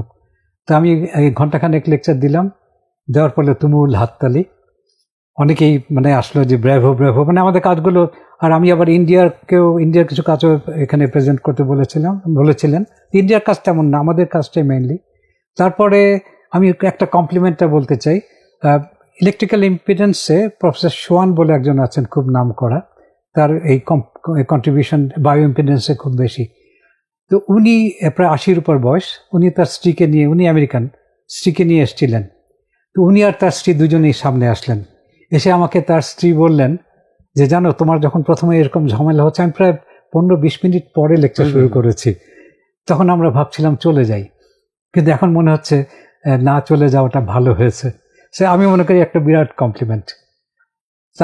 এরপরে তারা আবার ইনভাইট করলেন যে তুমি নিউ ইয়র্ক একাডেমি অফ সায়েন্সে আমরা একটা বুক পাবলিশ করবো, তোমার এই ফোকাসড ইম্পিডেন্স উপর লিখো। এইভাবে করে আস্তে আস্তে এটা ছড়িয়ে গেছে। তারপরে এক সময় 2008-এ একবার ডার্টমাউথে একটা আমি প্রেজেন্ট করেছি, এর মধ্যে আরও কাজে আমরা এগিয়েছি। তখন ওটার পরে একজন আসলেন কোরিয়ান প্রফেসর, আর একজন সুইস কোম্পানির একটা ডিরেক্টর। তো কোরিয়ান প্রফেসর আমাকে আবার ইনভাইট করে নিয়ে গেছেন, ওনারা কাজটা শুরু করতে চাচ্ছিলেন। আর সুইস কোম্পানি বললো যে আমরা এটাতে ইনভেস্ট করতে চাই, ওরা ইনভেস্ট করে এটাকে আরও এগিয়ে নিয়ে যাবে। বলে আমি এটা অনেক অ্যাপ্লিকেশন দেখতে পাচ্ছি।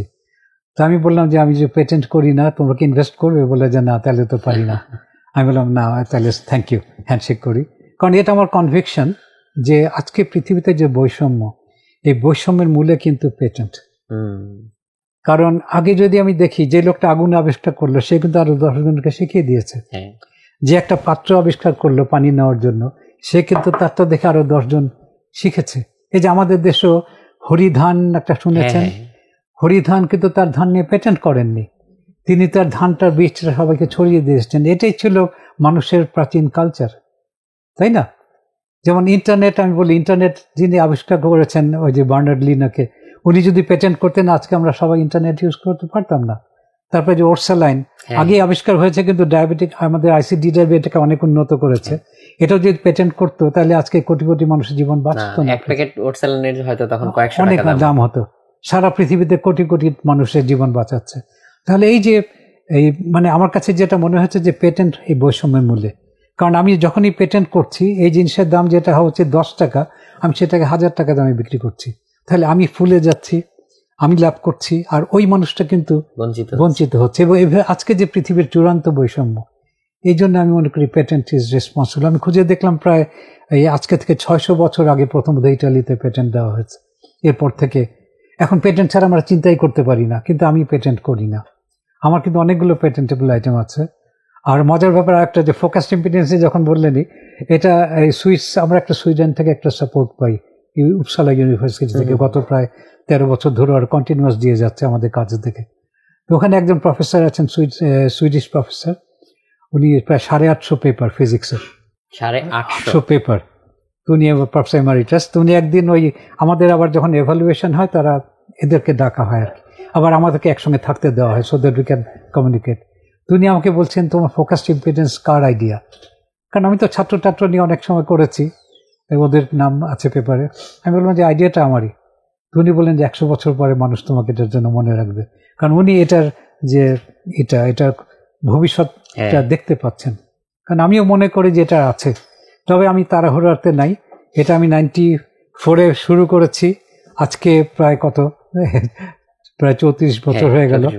এখনো তেমন হয়নি, কিন্তু ইদানিং দেখলাম ইটালির গ্রুপ, একটা স্লোভেনিয়ার গ্রুপ আমার সঙ্গে পরিচয় নিয়ে তারাও ফোকাসড ইম্পিডেন্স আমাদের রেফারেন্স দিয়ে যন্ত্র বানাচ্ছে, কিছু পেপার পাবলিশ করছে। সৌদি আরবের এক প্রফেসর আমাকে ইমেল করেছেন, তারা এটা নিয়ে কাজ করতে চান। তো এরকম ছড়াবে, এবং আমি মনে করি এটা ছড়িয়ে গেলে সমস্ত তৃতীয় বিশ্বের মানুষ উপকৃত হবে। এবং আমরা অ্যাকচুয়ালি চাই যে টেকনোলজি ইকুয়ালাইজেশন হোক। অ্যাকচুয়ালি আমাদের একটা মাথায় একটা স্বপ্ন আছে, আমি একটা international centre for technology equalisation করব। কারণ টেকনোলজি ইকুয়াল করলে আজকে অর্থনৈতিক ডিসপ্যারিটি কমে যাবে মানুষের মধ্যে। তখন এই যে আজকে যে রেষারেষি মারামারি, এর পিছনে কিন্তু আমি মনে করি পেটেন্ট একটা বড় ভূমিকা পালন করে। পাশাপাশি আমরা কিন্তু স্নায়বিক সাইডেও আমার কিছু একটা মৌলিক আবিষ্কার হয়ে গেছে ইদানিং, যেটা আমি মনে করি 150 বছরের নিউরোসায়েন্সে একটা ব্রেক থ্রু হবে আশা করি। এটা হয়েছে যে আমরা ওই যখন ইংল্যান্ডে আমি নার্ভ কন্ডাকশন যন্ত্র বানালাম, আমার তো উদ্দেশ্য ছিল দেশে অল্প পয়সায় বানাবার জন্য, মানুষকে সেবা দেওয়ার জন্য। কিন্তু ওইটা নিয়ে প্রফেসর ইব্রাহিম ছিলেন বারডেমে, তখন ওনার ওখানে আমরা একটু গবেষণা করতে চাইলাম যে ডায়াবেটিক পেশেন্টদের নার্ভের কিরকম হয়, কারণ ডায়াবেটিক পেশেন্টদের নার্ভের দুর্বলতা হয়ে যায়। তো এটা করতে করতে আমরা দেখলাম যে অনেক পেশেন্ট আসে যাদের একদম হাত পা দুর্বল দেখতে পাচ্ছি, কিন্তু ট্র্যাডিশনাল যে মেথডে আমরা নার্ভ কন্ডাকশন করি এটা বলে নর্মাল, কিন্তু তার যে ওয়েভ ফর্মটা আমরা রেসপন্সটা, তার মধ্যে আমি দেখতে পাই কমপ্লিকেশনস আছে, কিন্তু ওইটা নিয়ে কোনো অ্যানালাইসিস করার কোনো তখন পর্যন্ত কোনো আবিষ্কার নাই। অনেকে চেষ্টা করেছে কিন্তু তেমন ইউজফুল কিছু করতে পারেনি যেটা দিয়ে ক্লিনিক্যালি কিছু টেস্ট করা যাবে। তো ওটা নিয়ে ঘাটাঘাটি করতে বিভিন্নভাবে ছাত্রদের নিয়ে অনেকগুলো এক্সপেরিমেন্ট করতে করতে হঠাৎ মাথায় ওরকম একটা ট্রিগার করলো যে আমি একটা পার্টিকুলার রেসপন্সকে নিয়ে, এখান তো ডিটেলস বলা যাবে না, আমি হাতে এখানে যদি আমি 30 বার 40 বার স্টিমুলেট করি, এখান থেকে সিগন্যাল নেই, আমি তার একটা স্ট্যাটিস্টিক্যাল ডিস্ট্রিবিউশন করলাম এবং ফিজিক্স অ্যাপ্লাই করলাম, করে একটা র্যান্ডম টেকনিক এগুলো অ্যাপ্লাই করে আমি দেখলাম যে আমি এটার যে একটা রেসপন্স পাচ্ছি, এটার নাম দিয়েছি আমি ডিস্ট্রিবিউশন অফ এফ লেটেন্সি, এটা আমার দেওয়া নাম। এইটা দিয়ে আমি মোটামুটি তার এই নার্ভের ডিস্ট্রিবিউশন সম্পর্কে ইনফরমেশন পাই। তাহলে তার হয়তো যে ট্র্যাডিশনাল মেথড ছিল সে শুধু ফাস্টেস্ট ফাইবারের ইনফরমেশন দিত। অর্থাৎ আমার মনে করেন একটা রানিং স্পোর্টস অ্যাথলেটের দৌড়াচ্ছে, 20 জন দৌড়াচ্ছে, আপনি ফিতা কাটলেন, টাইমিংটা করলেন কার, সে সবচেয়ে প্রথম যে যাচ্ছে, কিন্তু পরের যারা তারা কতদূর পিছিয়ে আছে বা সেটা আপনি জানলেন না। এখন মনে করেন দুইটা টিম, এ টিম বি টিম, এ টিমে 20 জন, বি টিমে 20 জন, এখন দুই দলের মধ্যে কোয়ালিটেটিভ অ্যাভারেজ তফাৎটা আপনি কিন্তু ধরতে পারছেন না। কিন্তু আমার মেথডে আমি পিছনের সম্পর্কে ইনফরমেশন পাচ্ছি এবং আমি দুই টিমের মধ্যে কোয়ালিটেটিভ ডিফারেন্সটা ধরতে পারলাম। এইটা করতে গিয়েই আবার আমার এক ছাত্র যে কাজ করছিল বলল, স্যার অনেক পেশেন্টস আছে যাদের সার্ভিক্যাল স্পন্ডিলোসিস বলে, যে ঘাড়ে ব্যথা, এবং আইডেন্টিফাইড, তাদের ক্ষেত্রে একটা পার্টিকুলার প্যাটার্ন আসে, অন্যদের যাদের নাই তাদের প্যাটার্নটা খুব স্মুথ। তখন ওটা নিয়ে ভাবতে শুরু করলাম। আমি ডাক্তার না, কিন্তু আমি বায়োলজি পড়ি নাই, কিন্তু ম্যাট্রিকেও না, ইন্টারমিডিয়েটও না, কিন্তু আমি এগুলো পড়ে পড়ে ডাক্তারদের সঙ্গে যেহেতু কাজ করছি, পড়তে হয়েছে, আমি একদম ঘাড়ের ওখান থেকে অ্যানাটমি থেকে বের করলাম যে কারণ কি হতে পারে, সেটা বের করে আমি ওইভাবে করে এটাকে অ্যানালাইসিস করে একটা পেপার আমরা 2টা পাবলিশ করেছি বিদেশে, যে এইটার থেকে আমাদের এই মেথডে আমরা সার্ভিক্যাল স্পন্ডিলোসিস আইডেন্টিফাই করতে পারি আর্লি, এবং এমআরআই কয়েকটা করতে পেরেছি, এক্সরে করে আমরা তার সঙ্গে কোরিলেশন পেয়েছি। তারপরে আবার সিঙ্গাপুরে এক ডাক্তারকে আমি দেখলাম যে এই টেকনিক নিয়ে কে কাজ করে, খুঁজে খুঁজে তাকে পেয়ে তাকে আমার পেপার পাঠালাম। তো উনি ইন্টারেস্ট দেখালেন। আমাদের অত পয়সা নেই এমআরআই এতগুলো করার, উনি প্রায় 15-20 জনের এমআরআই করে প্রত্যেকে ডাটা নিয়ে পাঠিয়েছেন, এবং আমরা ওইটার হেল্পে বেশ 80% কোরিলেশন পেয়েছি। এবং আজকে ব্যাক পেন যেটা হয়, এটারও আমরা ওই কোরিলেশন পেয়েছি। ব্যাক পেন অত এক্সস্টিভ কাজ হয়নি, কিন্তু সেম, অর্থাৎ আমি পায়ের পাতার কাছে মেজার করে আমি বলতে পারবো যে আপনার মানে নার্ভের প্রেশার মেরুদণ্ডের জন্য হচ্ছে কিনা, লাম্বোস্যাক্রাল স্পন্ডিলোসিস বলে। তো এটা নিয়ে পাবলিশ করেছি, কিন্তু এটি নিয়ে তেমন কেউ আগায়নি। কিন্তু ওটা নিয়ে আমরা কাজ চালিয়ে যাচ্ছি, কারণ আমরা কিন্তু পেশেন্ট দেখছি গত প্রায় অনেক বছর ধরে, তো আমি কিন্তু এটা ব্যবহার করে পেশেন্টের ডায়াগনোসিস দিতাম। ওটা ডাক্তার সাহেবরা আবার পরে পজিটিভ ফিডব্যাক দিতেন। অনেক হয়তো বলেছেন তার কার্পাল টানেল সিনড্রোম হয়েছে, তো আমি ওটা টেস্ট করে বললাম না, তার এটা না, তার সমস্যা এটা, এবং তারা কিন্তু বেশ অ্যাপ্রিসিয়েট করতেন। তো এইভাবে করেই দেশে চলেছে, আমরা ওইভাবে করেছি। তারপরে হঠাৎ এটা চিন্তা করলাম, তাহলে আমি যদি ঘাড় কাত করি, দেখলাম ঘাড় কাত করলে এটা চেঞ্জ হচ্ছে। তখন ওইটা নিয়ে আমার একটা ছাত্রী কাজ করলো মাস্টার্সের, ঘাড় কাত করলে এখানে নার্ভে টান পড়ছে। তো ওইটা দিয়ে আবার আমার এক ছাত্র নটিংহামে পিএইচডি করতে গেল, তো ওখানে ওর সুপারভাইজার আমাকে ইনভাইট করলেন যে ওকে কী প্রবলেম দেওয়া যায়। তো আমি এটা বললাম, তো উনি বললেন হ্যাঁ এটা ভালো হয়। আর ওইটা হচ্ছে যে ইসের কি বলে এমআরআই, ম্যাগনেটিক রেজোনেন্স ইমেজিং এর যিনি one of the Nobel prize laureates, ওটা পিটার ম্যান্সফিল্ড, তার ল্যাবরেটরি, তার ওইখানটায়। তো ওইখানে তারা এমআরআই দিয়ে কাজ করবে আর এটা দুইটা কোরিলেট করবে, এরকম একটা প্রজেক্ট নেওয়া হলো। তো ওইটা করে যখন পেপার একটা সাবমিট করা হলো, এটা রিজেক্ট করা হয়েছে। রিজেক্ট করা হয়েছে কেন বললে, যে এত তাড়াতাড়ি যে চেঞ্জ হয়, টানলে পরে ঘাট টানলে পরে চেঞ্জ আমি দেখতে পাচ্ছি, বলে এটা কোনো ফিজিক্যাল মেকানিজম নাই, তারা অ্যাকসেপ্ট করলেন না। কিন্তু আমার তো মাথায় যে গত 15 বছর ধরে আমি এটা করছি এবং এটা হচ্ছে, সামথিং ইজ দেয়ার। ওই নিয়ে আমি ঘাটাঘাটি করতে করতে পুরনো যারা কাজ করেছে ক্লিনিক্যাল ওইসব কাজ থেকে দেখলাম যে হাতের এইখানে তার অনেকে কাজ করেছে, হাত এটা চেঞ্জ করলে এখানে ভেলোসিটি মেজার ভেলোসিটি চেঞ্জ হয়। কিন্তু ডাক্তার সাহেবরা বলেছেন এটা বোধহয় আমার মেজারমেন্ট এরর, নার্ভটা হয়তো সরে টরে যাচ্ছে। কিন্তু একটা স্টেডি সিস্টেমেটিক চেঞ্জ আমি দেখতে পাচ্ছি। সো আমি এটাকে বললাম নার্ভটা তোমার টান পড়ছে, এখানে নার্ভটা যখন যায় টান পড়ছে। তো এই টানের কথাটা কেউ আগে বলেনি এইভাবে। তো আমি টান পড়লে কেন ভেলোসিটি, এটা ভেলোসিটি উল্টো দিকে যাচ্ছে, মানে নর্মালি টান পড়লে নার্ভটা চিকন হয়ে যায়। আমি একটা জিনিস যদি রাবারকে টান দিই চিকন হয়ে যাবে, চিকন হয়ে গেলে ট্র্যাডিশনাল যে নার্ভ কন্ডাকশন থিওরি 150 বছর আগে, যে তাতে ভেলোসিটি কমার কথা, এখানে ভেলোসিটি বাড়ছে। এইটা কেউই এক্সপ্লেনেশন দিতে পারেনি। তখন আমি খুঁজে খুঁজে ইলেকট্রন মাইক্রোস্কোপে নার্ভের ভেতরে একটা বলে মাইলিন, যেগুলো বলে মাইলিনেটেড নার্ভ, অর্থাৎ যেই নার্ভগুলো আমরা মেজার করি এগুলো ফাস্ট ফাইবার বেশ, এবং এদের মধ্যে নার্ভের উপরে একটা আবরণ থাকে, মাঝখানে গ্যাপ থাকে, গ্যাপগুলোকে বলা হয় নোড অফ র্যানভিয়ার। তো আগেকার ধারণা ছিল নোড অফ র্যানভিয়ারটা পুরোই ফাঁকা, এখান থেকে ইলেকট্রন আয়নগুলো ইজিলি মুভ করতে পারে। কিন্তু আমি চিন্তা করলাম, ইলেকট্রন মাইক্রোস্কোপের ছবিগুলো দেখলাম ওই নোডের, তাতে দেখলাম যে না, এখানে এত সহজ না, এত ফাঁকা না, এগুলো ইন্টারডিজিটেটেড, মানে দুই পাশ থেকে যে ইনসুলেটিং মাইলিন লেয়ার আছে সেগুলো আঙ্গুলের মতো ক্রস কানেক্টেড হয়ে বসে আছে। তার মানে এটা পুরোপুরি আসলে এক্সপোজ না। তাহলে কি হচ্ছে, আমার এইখান থেকে এখন এখানে যে আয়নটা যেতে হবে, আগে তারা মনে করতে এটা এরকম মাঝখানে ফাঁকা, এখান থেকে এটা উপরে যাবে। আমি বললাম না, এটা এরকম। তাহলে একে এই আঁকা বাঁকা হয়ে যে চিকজ্যাক পাত দিয়ে যেতে হচ্ছে, অনেক কঠিন। তারপর আমি যখন টানলে পরে কি হচ্ছে, এখানটা ফাঁকা বেড়ে যাচ্ছে, ফ্লুইড বেড়ে যাচ্ছে, বাইরে থেকে ফ্লুইড ঢুকছে, রেজিস্ট্যান্স কমে যাচ্ছে, তাহলে ফাস্টার যেতে পারছে। তাহলে দিস ইজ দ্য মেকানিজম যেটা কন্ট্রোল করছে নার্ভ কন্ডাকশনকে। একদিন ধারণা করা হতো নার্ভের যে অ্যাকশন বলে যেটা, এটার ভেতরে যে রেজিস্ট্যান্স এটা ম্যাটার করে, কিন্তু আমি বললাম না, এটার তুলনায় মেইন হচ্ছে এটা। So this is entirely a new concept. তো সেখানে তাহলে এই যে এই কনসেপ্ট, এটা সম্পূর্ণ নতুন, এটা একটা আমি বলবো সায়েন্সের ডিসকভারি। তো আমি এখানে এটার একটা নাম দিলাম, একটা রেজিস্ট্যান্স নাম দিলাম। তো সেই রেজিস্ট্যান্স থেকে এই ক্যাপাসিটি হিসাব করে আমি আর্টস করলাম যে এইটাই হচ্ছে মূল। আমি বললাম যে অ্যাকশনের যে রেজিস্ট্যান্স সেটা কন্ট্রিবিউট করবে, কিন্তু সেটা মেইনলি কাজ করে যেটা মাইলিনেটেড না। আর যেটা মাইলিনেটেড আমরা যে মেজারমেন্ট করছি এগুলো মাইলিনেটেড নার্ভ, এইগুলোতে ওইটার থেকে এটা বেশি ডমিনেট করে।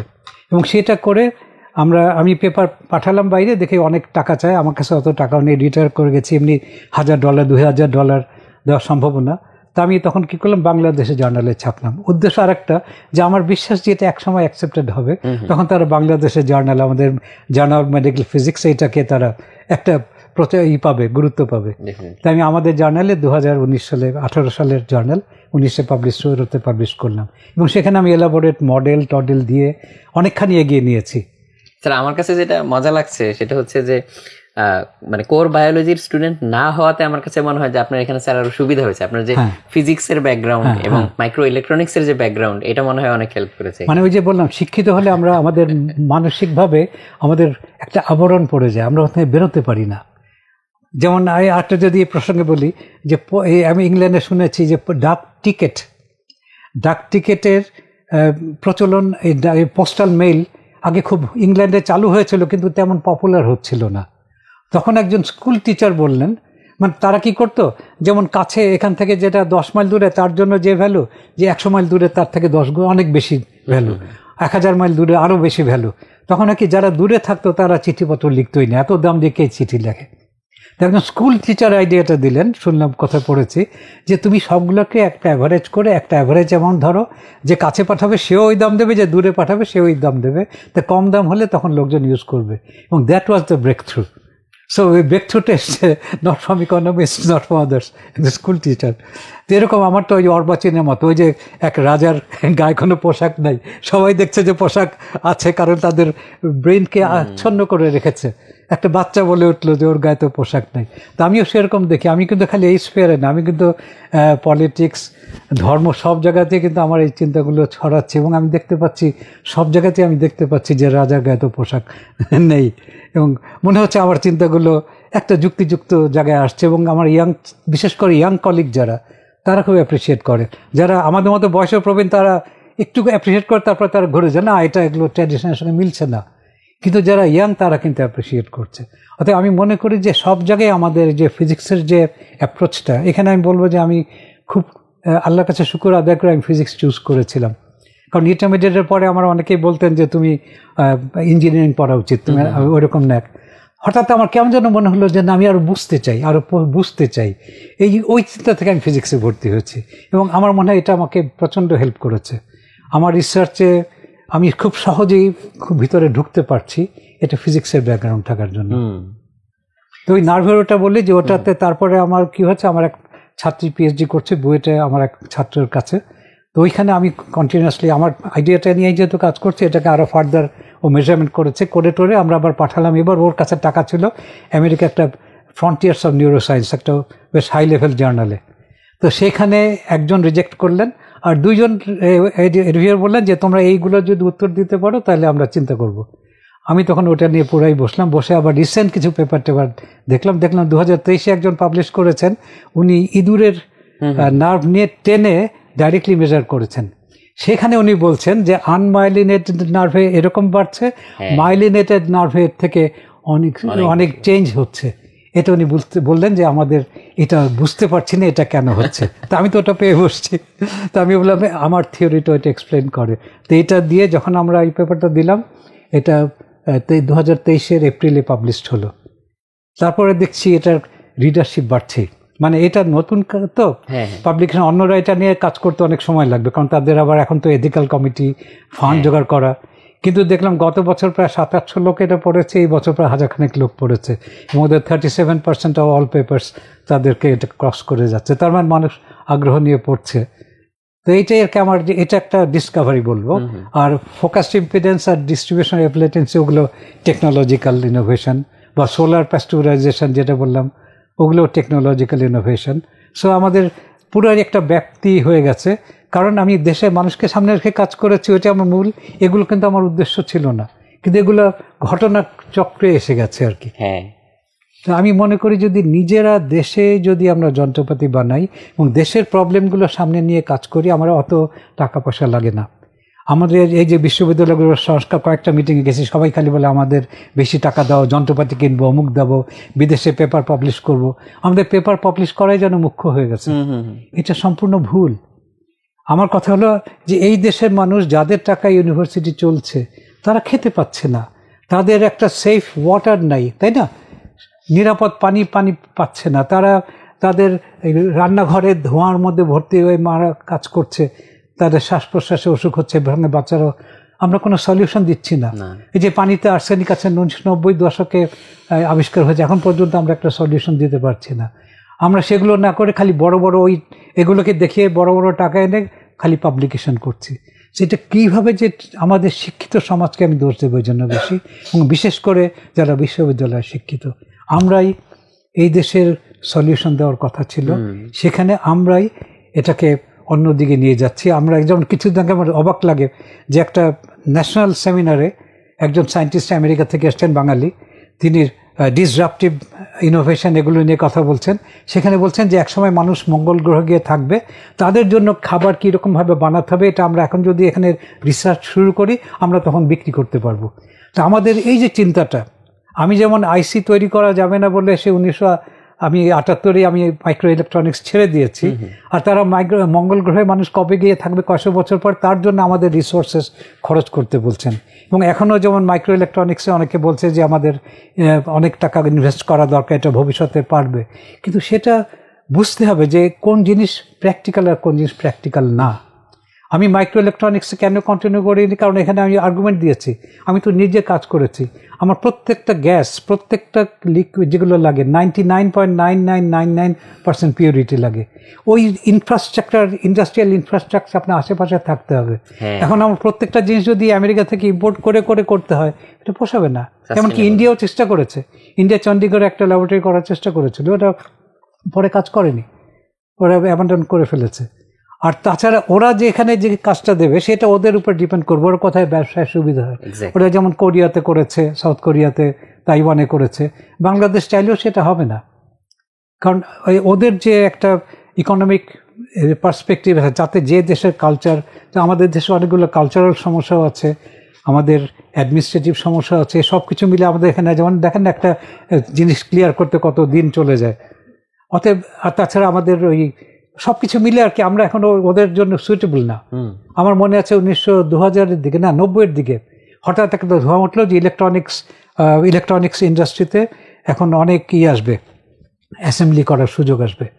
তো অনেকেই ইলেকট্রনিক্স অ্যাসেম্বলি ফ্যাক্টরি যদি তৈরি করে ফেলতে পারি, ওরা এসে আমাদের কাছে অর্ডার দেবে। এবং আমার মনে আছে আমি বাজার থেকে 90-এর দশকে 92 দিকে একটা মাল্টিমিটার কিনেছিলাম, খুব দামি মাল্টিমিটার।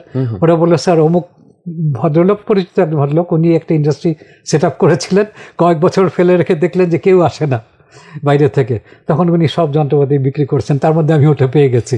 তো এই যে আমরা কি করি, বাইরে একটা কিছু হচ্ছে, কেউ ধোঁয়া ছড়ালো, এটা হচ্ছে, আচ্ছা চলো সমস্ত ইনভেস্ট করি, দেশের মানুষের টাকা পয়সা ইনভেস্ট করছি, নিজের টাকা ইনভেস্ট করছি, পরে ফাঁকা। এগুলো আস্তে আস্তে করতে হয়। আর যেগুলো ইন্টারন্যাশনাল হয়, এখানে ওরা যদি মনে করে তারা আসবে, মালয়েশিয়াতে তারা আসছে আইসি প্যাকেজিংয়ের জন্য, বাংলাদেশে আসেনি, কারণ ওগুলো অনেক কন্ডিউসিভ এনভায়রনমেন্ট লাগে, পলিটিক্যাল, ইকোনমিক, কালচারাল সব কিছু মিলে ওরা দেখবে যে কার সঙ্গে তারা ইজিলি যেতে পারছে।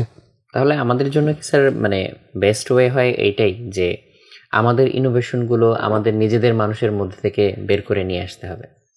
কিন্তু সেক্ষেত্রে স্যার শুধু বের করে না, অ্যাড করি targeted towards hour people. Exactly sir. আমাদের দেশের মানুষের যে প্রয়োজন, সেই প্রয়োজনটাকে সামনে রেখে ইনোভেশন করতে হবে, তাহলে পয়সা লাগে না। আর ব্রেন ড্রেনের কথা যেটা বললেন স্যার, যে আমাদের তো অনেক মেধাবী মানুষজন হচ্ছে মানে বাইরে চলেই যাচ্ছে, বেশিরভাগই বাইরে চলে যাচ্ছে যারা ওই ক্যাপাবিলিটিটা রাখে। আমি যদি স্যার এখানে একটু ঘুরিয়ে জিজ্ঞেস করি যে ছোটবেলা থেকে এই ইনকুইজিটিভ এবং ইনোভেটিভ মাইন্ডসেট, এইটা কি আসলে হচ্ছে কাল্টিভেট করার উপায় আছে, নাকি এটা গড গিফটেড? এটা হচ্ছে একটা সাইডে, মানে কয়েনের একটা সাইড। আর কয়েনের আরেকটা সাইড হচ্ছে এই যে এই ধরনের মানুষজন যারা তৈরি হবে, যারা ইনোভেটিভ, ইনকুইজিটিভ, যাদের হচ্ছে এই ক্যাপাসিটিটা থাকবে এই চেঞ্জ মেকিংয়ের, সো তারা যে মোরাল হবে, তারা যে এথিক্যাল হবে, এইটা আমি আসলে কিভাবে বুঝবো? যেমন স্যার আপনার এক্সাম্পল দিয়ে যদি বলি যে আপনি স্যার পেটেন্ট করেন না, সো এই সেম চিন্তাটা তো সবাই আসলে ধারণ করে না, বা এটা হাইলি আনলাইকলি একটা জিনিস। যদি স্ট্যাটিস্টিক্যালিও বলেন, খুব কম পার্সেন্টেজ মানুষ হয়তো এই লাইনে চিন্তা করবে। সো আমি আসলে একদিকে কিভাবে ইনোভেটিভ মানুষ তৈরি করব, তাদের প্যারেন্টিংয়ের জন্য হয়তো কোনো টিপস হতে পারে, কিংবা টোটাল ইনফ্রাস্ট্রাকচারে হতে পারে, কিংবা পলিসি মেকিংও হতে পারে। দ্বিতীয়ত হচ্ছে যে তারা আসলে যে হিউম্যানিটির জন্য চিন্তা করবে, নট পার্সোনাল গেইনস, এইটা আসলে কিভাবে অ্যাচিভ করা যাবে? এটা খুব জটিল একটা জিনিস। তবে আমি প্রথমে যদি আমি শুরু করি, একটা বাচ্চা প্রথমে কাকে দেখে? বাবা মা, দাদা দাদি। তাহলে প্রথমে যাদের দেখছে, এখান থেকে কিন্তু তার ভেতরে আসল জিনিসটা তৈরি হচ্ছে। তার যে মরালিটি, এথিক্স, এটা তৈরি হবে কিন্তু বাবা মার কাছ থেকে। এখন আমার বাবা, আমি দেখলাম বাবা আমাকে বলছে তুমি সবসময় সত্য কথা বলবে, কিন্তু আমি নিজে দেখছি যে বাবা এক জায়গায় মিথ্যা কথা বললেন, তাহলে সেখানে সেই বাচ্চাটা কি শিখবে? যে এরকম করা যায়, নয় ছয় করা না, মানে না, তার সাথে কনফিউজ থাকবে। একটা সে কনফিউজ থাকবে, তারপর সেও আস্তে আস্তে দেখা যাবে, যেহেতু মিথ্যা কথা বললে, যেমন একটা বাচ্চা নকল করে, কোন বাচ্চা নকল করে? আমি মাঝখানে পয়সার জন্য স্কুলেও পড়িয়েছি, আমার সংসার চলে না সেই জন্য। তো স্কুলেও বাচ্চারা কোন বাচ্চা নকল করে? দেখবে যাদের বাবা খুব অত্যাচারী, বাবা, আমার ওয়াইফও চাকরি করেছে, একটা বাচ্চা বেল্ট দেখালো, ম্যাডাম দেখেন আমার আমার গায়ে বেল্ট দিয়ে মেরেছে, আমি পরীক্ষা খারাপ করেছি। তো একটা বাচ্চা অনেক কারণে পরীক্ষা খারাপ করতে পারে, তার ওইটা পছন্দ নাও হতে পারে। বাবা মায়ের কাজ কি? বাবা মায়ের কাজ হচ্ছে ফ্যাসিলিটেট করা, যেটা আমি বাবা মার জন্য বলি, আবার আমাদের গভর্নমেন্টের জন্য বলি। 2010-এ আমার একটা আর্টিকেল পাবলিশড হয়েছিল ডেইলি স্টারে, we need a facilitator not a government. এবং আমি মনে করি গভর্নমেন্টের কনসেপ্ট আমার ফ্যামিলি থেকেই আসবে। তো ফ্যামিলিতে একটা ভালো প্যারেন্ট কারা? যারা তার বাচ্চাকে অবজার্ভ করে, বাচ্চা কোনটা পছন্দ করে তাকে সেটা হেল্প করে। এই বাচ্চাটা ছবি আঁকতে পছন্দ করে, তাকে তুমি রং তুলি এগুলো কিনে দাও। যে বাচ্চাটা গান গাইতে পছন্দ করে তাকে তুমি গানের দিকে নিয়ে যাও, হারমোনিয়াম কিনে দাও, গানের টিচারের কাছে নিয়ে যাচ্ছ। যে বাচ্চাটা অঙ্ক পছন্দ করে তাকে অঙ্ক বই দাও। তাহলে প্রথমেই যদি তুমি তাকে ডিকটেট করো যে না তুমি অঙ্ক করবে না, তুমি গান গাইবে, বা তুমি গান গাইবে না তুমি অঙ্ক করবে, তুমি যেটা প্রথম দিকে বলছিলে, এটা খুব ভুল হবে। প্রথম হচ্ছে বাচ্চার নিজস্ব ফ্যাকাল্টি, ওইটাকে ফ্লারিশ করা। এবং এটা কিন্তু গড গিফটেড আমি কিছুটা মনে করি। এক একজনের ব্রেন এক একটা, এই বৈচিত্র্যটা দরকার। আমি সবাই যদি এক লাইনে চিন্তা করি তাহলে তো বৈচিত্র্য হবে না। এবং সেই হিসাবে যে আমাদের যে এই মানে সেটা চলে যায় আমাদের যে রিপ্রোডাকশন সিস্টেম, এটা বৈচিত্র্যের জন্য। এই যে division between gender, man and woman, বা একটা ফুলের মধ্যে পুরুষ, এবং এটা কিন্তু বৈচিত্র্যের জন্য। তো বৈচিত্র্য হলে সার্ভাইভালটা বেটার হয়। তো বৈচিত্র্যর জন্য আমার যদি যার যে কটা বাচ্চা থাকে দেখা যায় সবাই একরকম না। ইভেন দুইটা যমজ ভাইও বা যমজ বোনে একরকম চিন্তা করে না, তাই না? তাহলে ভালো প্যারেন্টকে যে তাদেরকে গাইড করবে, এবং সেখানে সে একটু দেখবে যে কোনটা নৈতিক অনৈতিকের ব্যাপার যদি আসে তাকে একটু বোঝাবে, সুন্দর করে বোঝাবে। এখন যেই বাচ্চাটা ভালো পারছে না স্কুলে, তাকে বাবা মনে করে খুব মারলো, এখন সেই বাচ্চাটা ভয় পেয়ে যায়, এখন স্কুলে গিয়ে সে আনপ্রিপেয়ার্ড, সে এখন দেখলো পরীক্ষার প্রশ্ন পারছে না, এখন টিচারও তাকে হেল্প করছেন না, বাসা গেলেও তো মার খাবে, তখন সে পাশের ছাত্র খাতা দেখতে শুরু করে। সে কিন্তু গোড়া থেকে ক্রিমিনাল না, কিন্তু সে এই বাবার কারণে ক্রিমিনাল হতে বাধ্য হলো। আচ্ছা, তারপরে যখন টিচার তাকে ধরে যেটা এই থাপ্পড় দিলেন, কেন তুমি নকল করেছো, ওকে বোঝার চেষ্টা করলেন না, ওর যে বাসায় কি হয়েছে তার জন্য যেটা হয়েছে সেটা বোঝার চেষ্টা করলেন না। তখন ওই বাচ্চাটা আরও বিগড়ে গেল যে না, আমাকে তো টিচারও বুঝছে না, বাবা মাও বুঝছে না, তাহলে আমি কোথায় যাব? তাহলে তখন সে ফ্রাস্ট্রেটেড হয়ে যায়, তখন তার আর ওই ভালো খারাপ এই যে আইডেন্টিফাই করার ক্ষমতাটা নষ্ট হয়ে যায়। তো এটা একদম গোড়ার থেকে, তার মানে স্কুলের বাবা মা এবং স্কুল, এইটা হচ্ছে আমাদের। এখন আমি তাকে একটা বাচ্চা ক্লাস 9-10-এ উঠে গেছে, তাকে অ্যাসেম্বলিতে যতই শেখাই আমি মরালিটি চলবো, আমি প্রতিজ্ঞা করাই, লাভ তো নাই, কারণ সে তো এইখানে। তারপর আমি একটু আগে বলছিলাম, স্কুলে এসে বাবা শিক্ষকদের কাছ থেকে মরাল শিখবে। এখন যখন সে দেখে আজকাল যেটা হচ্ছে, শিক্ষক প্রাইভেট কোচিং জন্য ডাকে, যে প্রাইভেট কোচিং তার কাছে না করলে আমাকে নাম্বার কম দিচ্ছে, তাহলে আমি কি শিখলাম, আমি কিভাবে সার্ভাইভ করব? তারপরে আমি যখন ইউনিভার্সিটি উঠছি, এই যে হোস্টেলে যাচ্ছি, আমাকে র্যাগিং করা হচ্ছে। বড় ভাইকে সালাম না দিলে, যেই পার্টি পাওয়ারে আছে তাদের সালাম না দিলে আমাকে র্যাগিং করা হচ্ছে। তো সেই বাচ্চাটা কোথায় যাবে, তাই না? এই সমস্ত সামগ্রিক পিকচারের জন্য যেটা দরকার, যে আমাদের ভালো মোরাল নেতৃত্ব দরকার। সেই নেতৃত্ব যতদিন আমরা এস্টাবলিশ করতে না পারবো, সেই নেতৃত্বে সহমর্মিতা থাকতে হবে। সহমর্মিতা, যেটা বলে কম্প্যাশন, আরেকজনের জন্য কিছু করা, স্যাক্রিফাইস করা, এটা থাকবে নেতৃত্বে, সেটা থাকতে হবে। সে নেতৃত্বে না থাকলে নিচের দিকে অটোমেটিক নষ্ট হয়ে যাবে।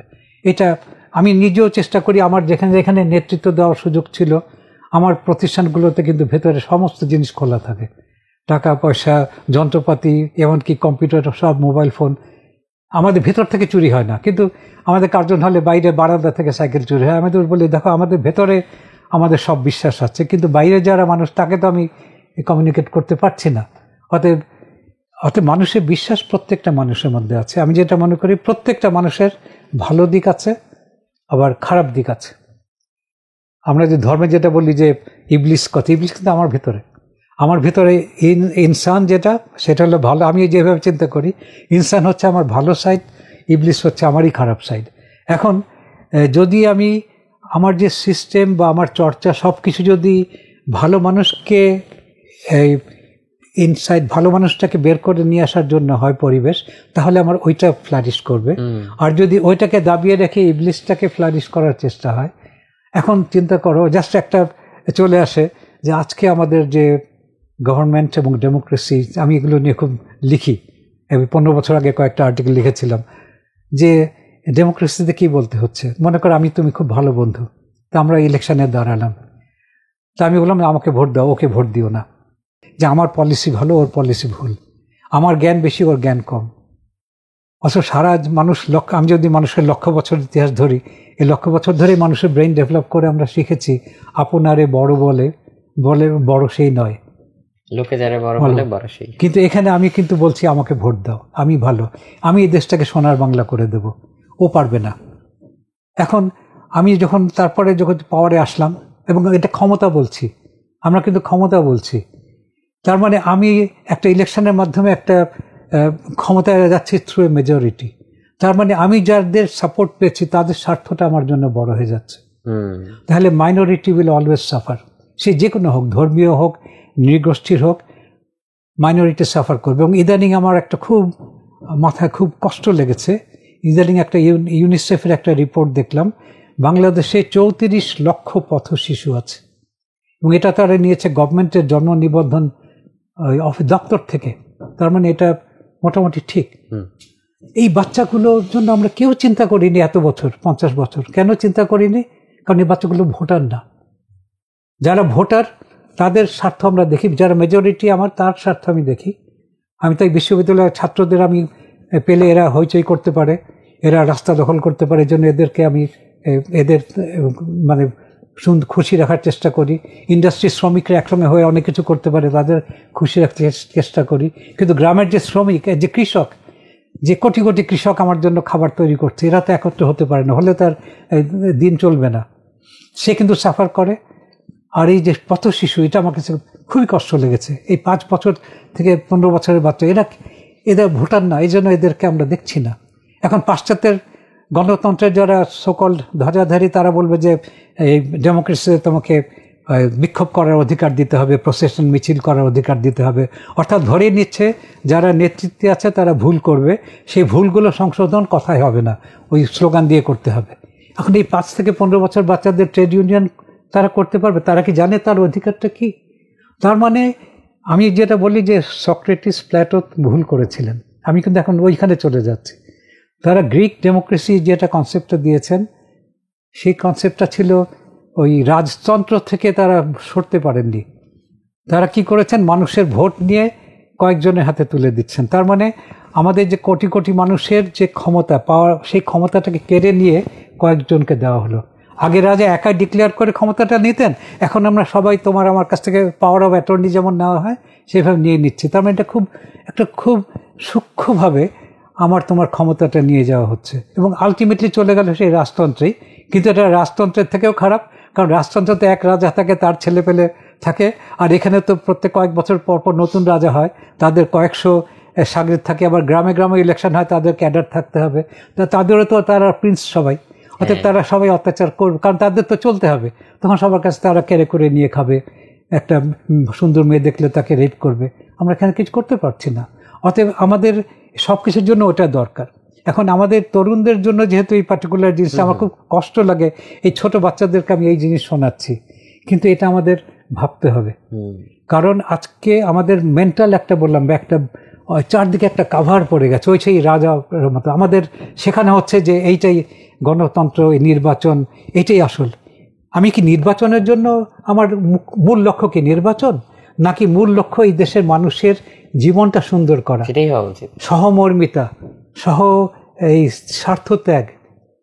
তাহলে আমি কোথায় চলে যাচ্ছি? আমার মূল লক্ষ্যটাকে বাদ দিয়ে মাঝামাঝি একটা লক্ষ্য স্থির করেছি, সেই লক্ষ্যের কারণে আমি কিন্তু মূল যারা তাদেরকে ক্ষতি করছি। নাহলে আজকে 34 লক্ষ পথ শিশু এই দেশে, এই বাংলাদেশে 53 বছর পর আমরা স্বাধীন হয়েছি 1971-এ, 53 বছর 34 লক্ষ পথ শিশু কিভাবে তৈরি হয়? হিন্দুদের সংখ্যা 71-এ যা ছিল, এর মধ্যে অনেক রকম সরকারি এসছে, নিজেদেরকে অসাম্প্রদায়িক বলেছে, কিন্তু হিন্দুদের সংখ্যা কমছেই। কারণ এই মেজরিটি, এখানে মেজরিটির অধিকার হচ্ছে এখানে মূল। অতএব আমাদের প্রত্যেকটা জিনিস নিয়ে ভাবতে হবে। আমি যখন বিজ্ঞান চর্চা করি, বিজ্ঞান কিন্তু আমাকে সব দিকে নিয়ে যায়, বিজ্ঞানের যুক্তিটা।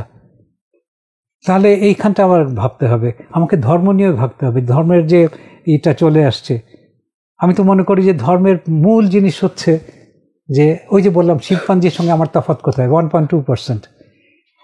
শিম্পাঞ্জি হয়তো ভাবে না আমি কে, আমি এখানে কেন, আমার কোনো উদ্দেশ্য আছে কিনা। আর মানুষ কিন্তু এটা ভাবে। তাই এইখানে কিন্তু একটা বড় জাম্প। এই জাম্পটা কিন্তু এভলিউশন এক্সপ্লেন করতে পারে না। এখন ওই জাম্পটা দিয়ে আমি যখন খুঁজতে যাই, so that makes me a human being. আর এই প্রশ্নটা করে না বলে শিম্পাঞ্জি একটা অ্যানিমেল। এবং যার জন্য এই প্রশ্ন যখন মানুষ করে, তখন সে তার একটা চিন্তা আসে, আমার কোনটা ভালো কোনটা খারাপ, এটা আমার এই চিন্তা, আমার তাহলে কি উদ্দেশ্য। এখন এই জিনিসটাও দেখলাম পাশ্চাত্য মুশকিল হয়েছে। আমি তো ইংল্যান্ডে যখন ছিলাম, ওদের অনেক জিনিস আমাকে স্ট্রাইক করতো।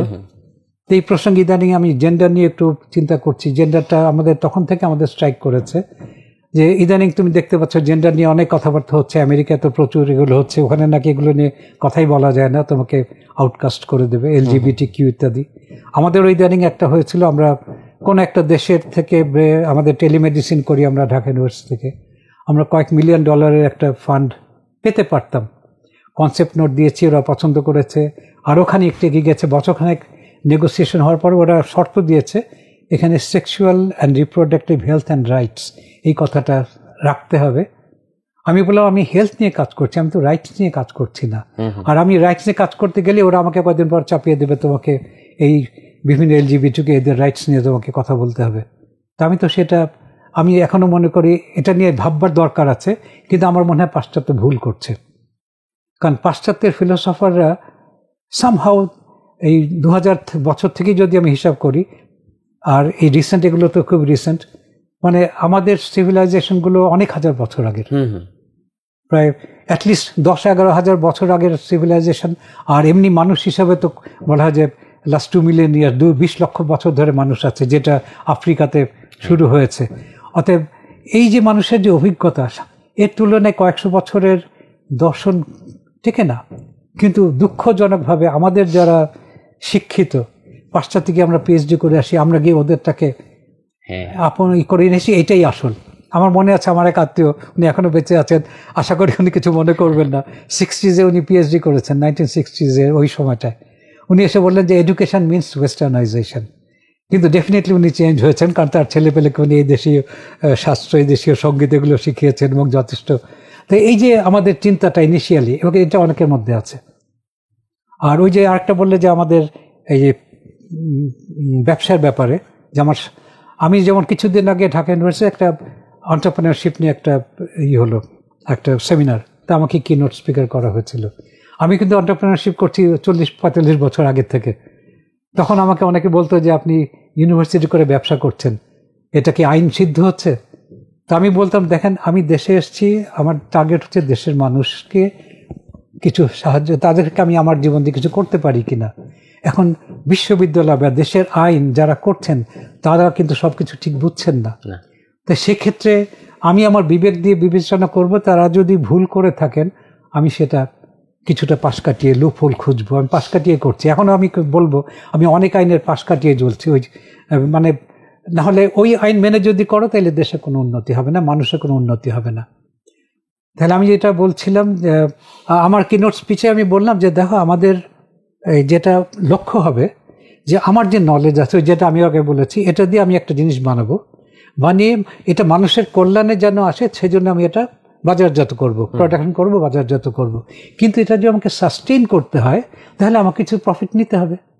আমি প্রফিটটা নেব জাস্ট আমাকে বেঁচে থাকার জন্য, কারণ আমি না হলে আর তাহলে আমার যে জ্ঞান মেধা যেটা আছে, এটা যতদিন আল্লাহ বাঁচিয়ে রেখেছে আমি যেন মানুষকে দিতে পারি, তাহলে আমাকে তো বাঁচতে হবে। আমি তো মরে গেলে তো এটা কাজ হবে না।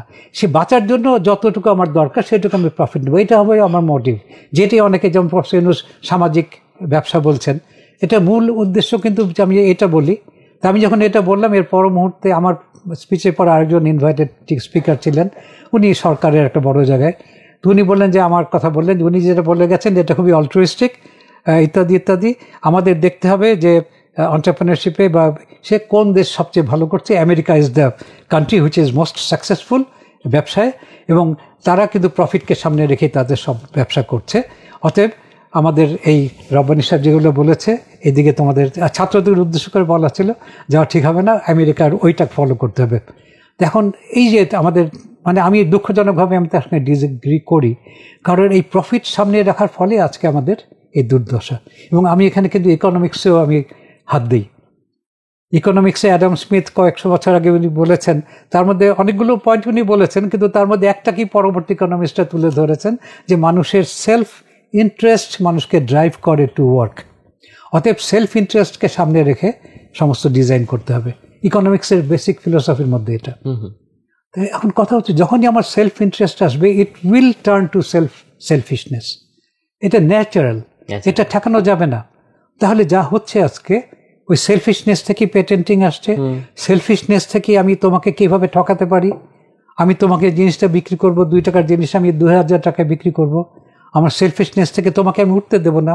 আজকে যে আমাদের রেগুলেটরি পলিসিগুলো আছে, এই যে আমি ইদানিং একটি লিখছি স্বাস্থ্য খাতে আমাদের যে ডেভেলপমেন্টগুলো, আমাদের মেডিকেল রেগুলেটরি পলিসিগুলো আমেরিকা থেকে তো এসছেই, তার সঙ্গে আরও অ্যাড করেছে, সো দ্যাট ছোটরা যেন, যারা ইনোভেটর তারা যেন কোনোভাবেই তারটা বাজারজাত করতে না পারে।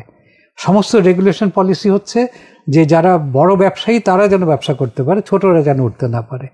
সো এইভাবে করে আমাদের যারা নীতি নির্ধারক, তাদের ওই চিন্তার সীমাটা আমি বলবো সীমাবদ্ধ। যেমন ধরো, তারা বলবে যে এসএমই ফাউন্ডেশন, আমি ক্ষুদ্র শিল্প নিয়ে বেশি ইন্টারেস্টেড। যেমন ইদানিং এখন তারা বলছেন যে ক্ষুদ্র শিল্পে বাংলাদেশের কন্ট্রিবিউশন জিডিপিতে 27%, যেখানে ইন্ডিয়াতে 60%, ফিলিপাইন সব আশেপাশে সব দেশে 50-60% উপরে, বাংলাদেশে 27%। কেন? আমাদের ইন্ডিয়া, আমার একই ঐতিহ্য, একই রকম আমাদের মেধা, একই, আমরা এত পিছিয়ে কেন? কিন্তু সেইখানে তারা কেউ দেখেন, তারা খালি বলেন ফান্ডিং দরকার, টাকা দরকার। এখন টাকা কি? সে এসএমই ফাউন্ডেশন কেউ ক্যালকুলেট করে না। মানে আমার দুঃখ লাগে, আমাদের যারা নীতি নির্ধারক তারা অঙ্ক করেন না। আমার দেশের পপুলেশন কত? 17 কোটি, আমি 20 কোটি অ্যাভারেজ ধরি, এবং প্রত্যেক বছর আমাদের 22 লক্ষ মানুষ অ্যাড হচ্ছে। তার মানে আমার 18 বছর পার হচ্ছে 22 লক্ষ লোকের মানুষ। এটা প্রত্যেক বছর আমার সিস্টেমে ঢুকছে। এর মধ্যে 50% চলে যাচ্ছে কৃষি, তারপরে ডোমেস্টিক মহিলারা থাকেন, আর বাকি থাকছে প্রায় 10 লাখ। এই 10 লাখ লোকে আর গভর্নমেন্ট কত দিতে পারে? গভর্নমেন্ট বছরে, এক বছরে বড় হলেও 60, 70, 50, 1 লাখের বেশি দিতে পারে না। আর সমস্ত বড় বড় ইন্ডাস্ট্রি মিলে তারাও 1 লাখের বেশি, বা প্রাইভেট এন্টারপ্রাইজ যেগুলো আছে 1 লাখের বেশি দিতে পারে না। তাহলে 22 লাখ থেকে 12 লাখ চলে গেলে আর 10 লাখ থাকে। এরা কোনো কাজ নেই। এরা কি করছে? বিদেশ যাওয়ার চেষ্টা করছে, ভুয়া ভিসা নিয়ে যাচ্ছে, লাথি গুঁতা খাচ্ছে, মানে ডিসঅনার্ড হচ্ছে, তাই না? এখন কথা হচ্ছে, এই নাম্বারটা নিয়ে কেউ চিন্তা করে না।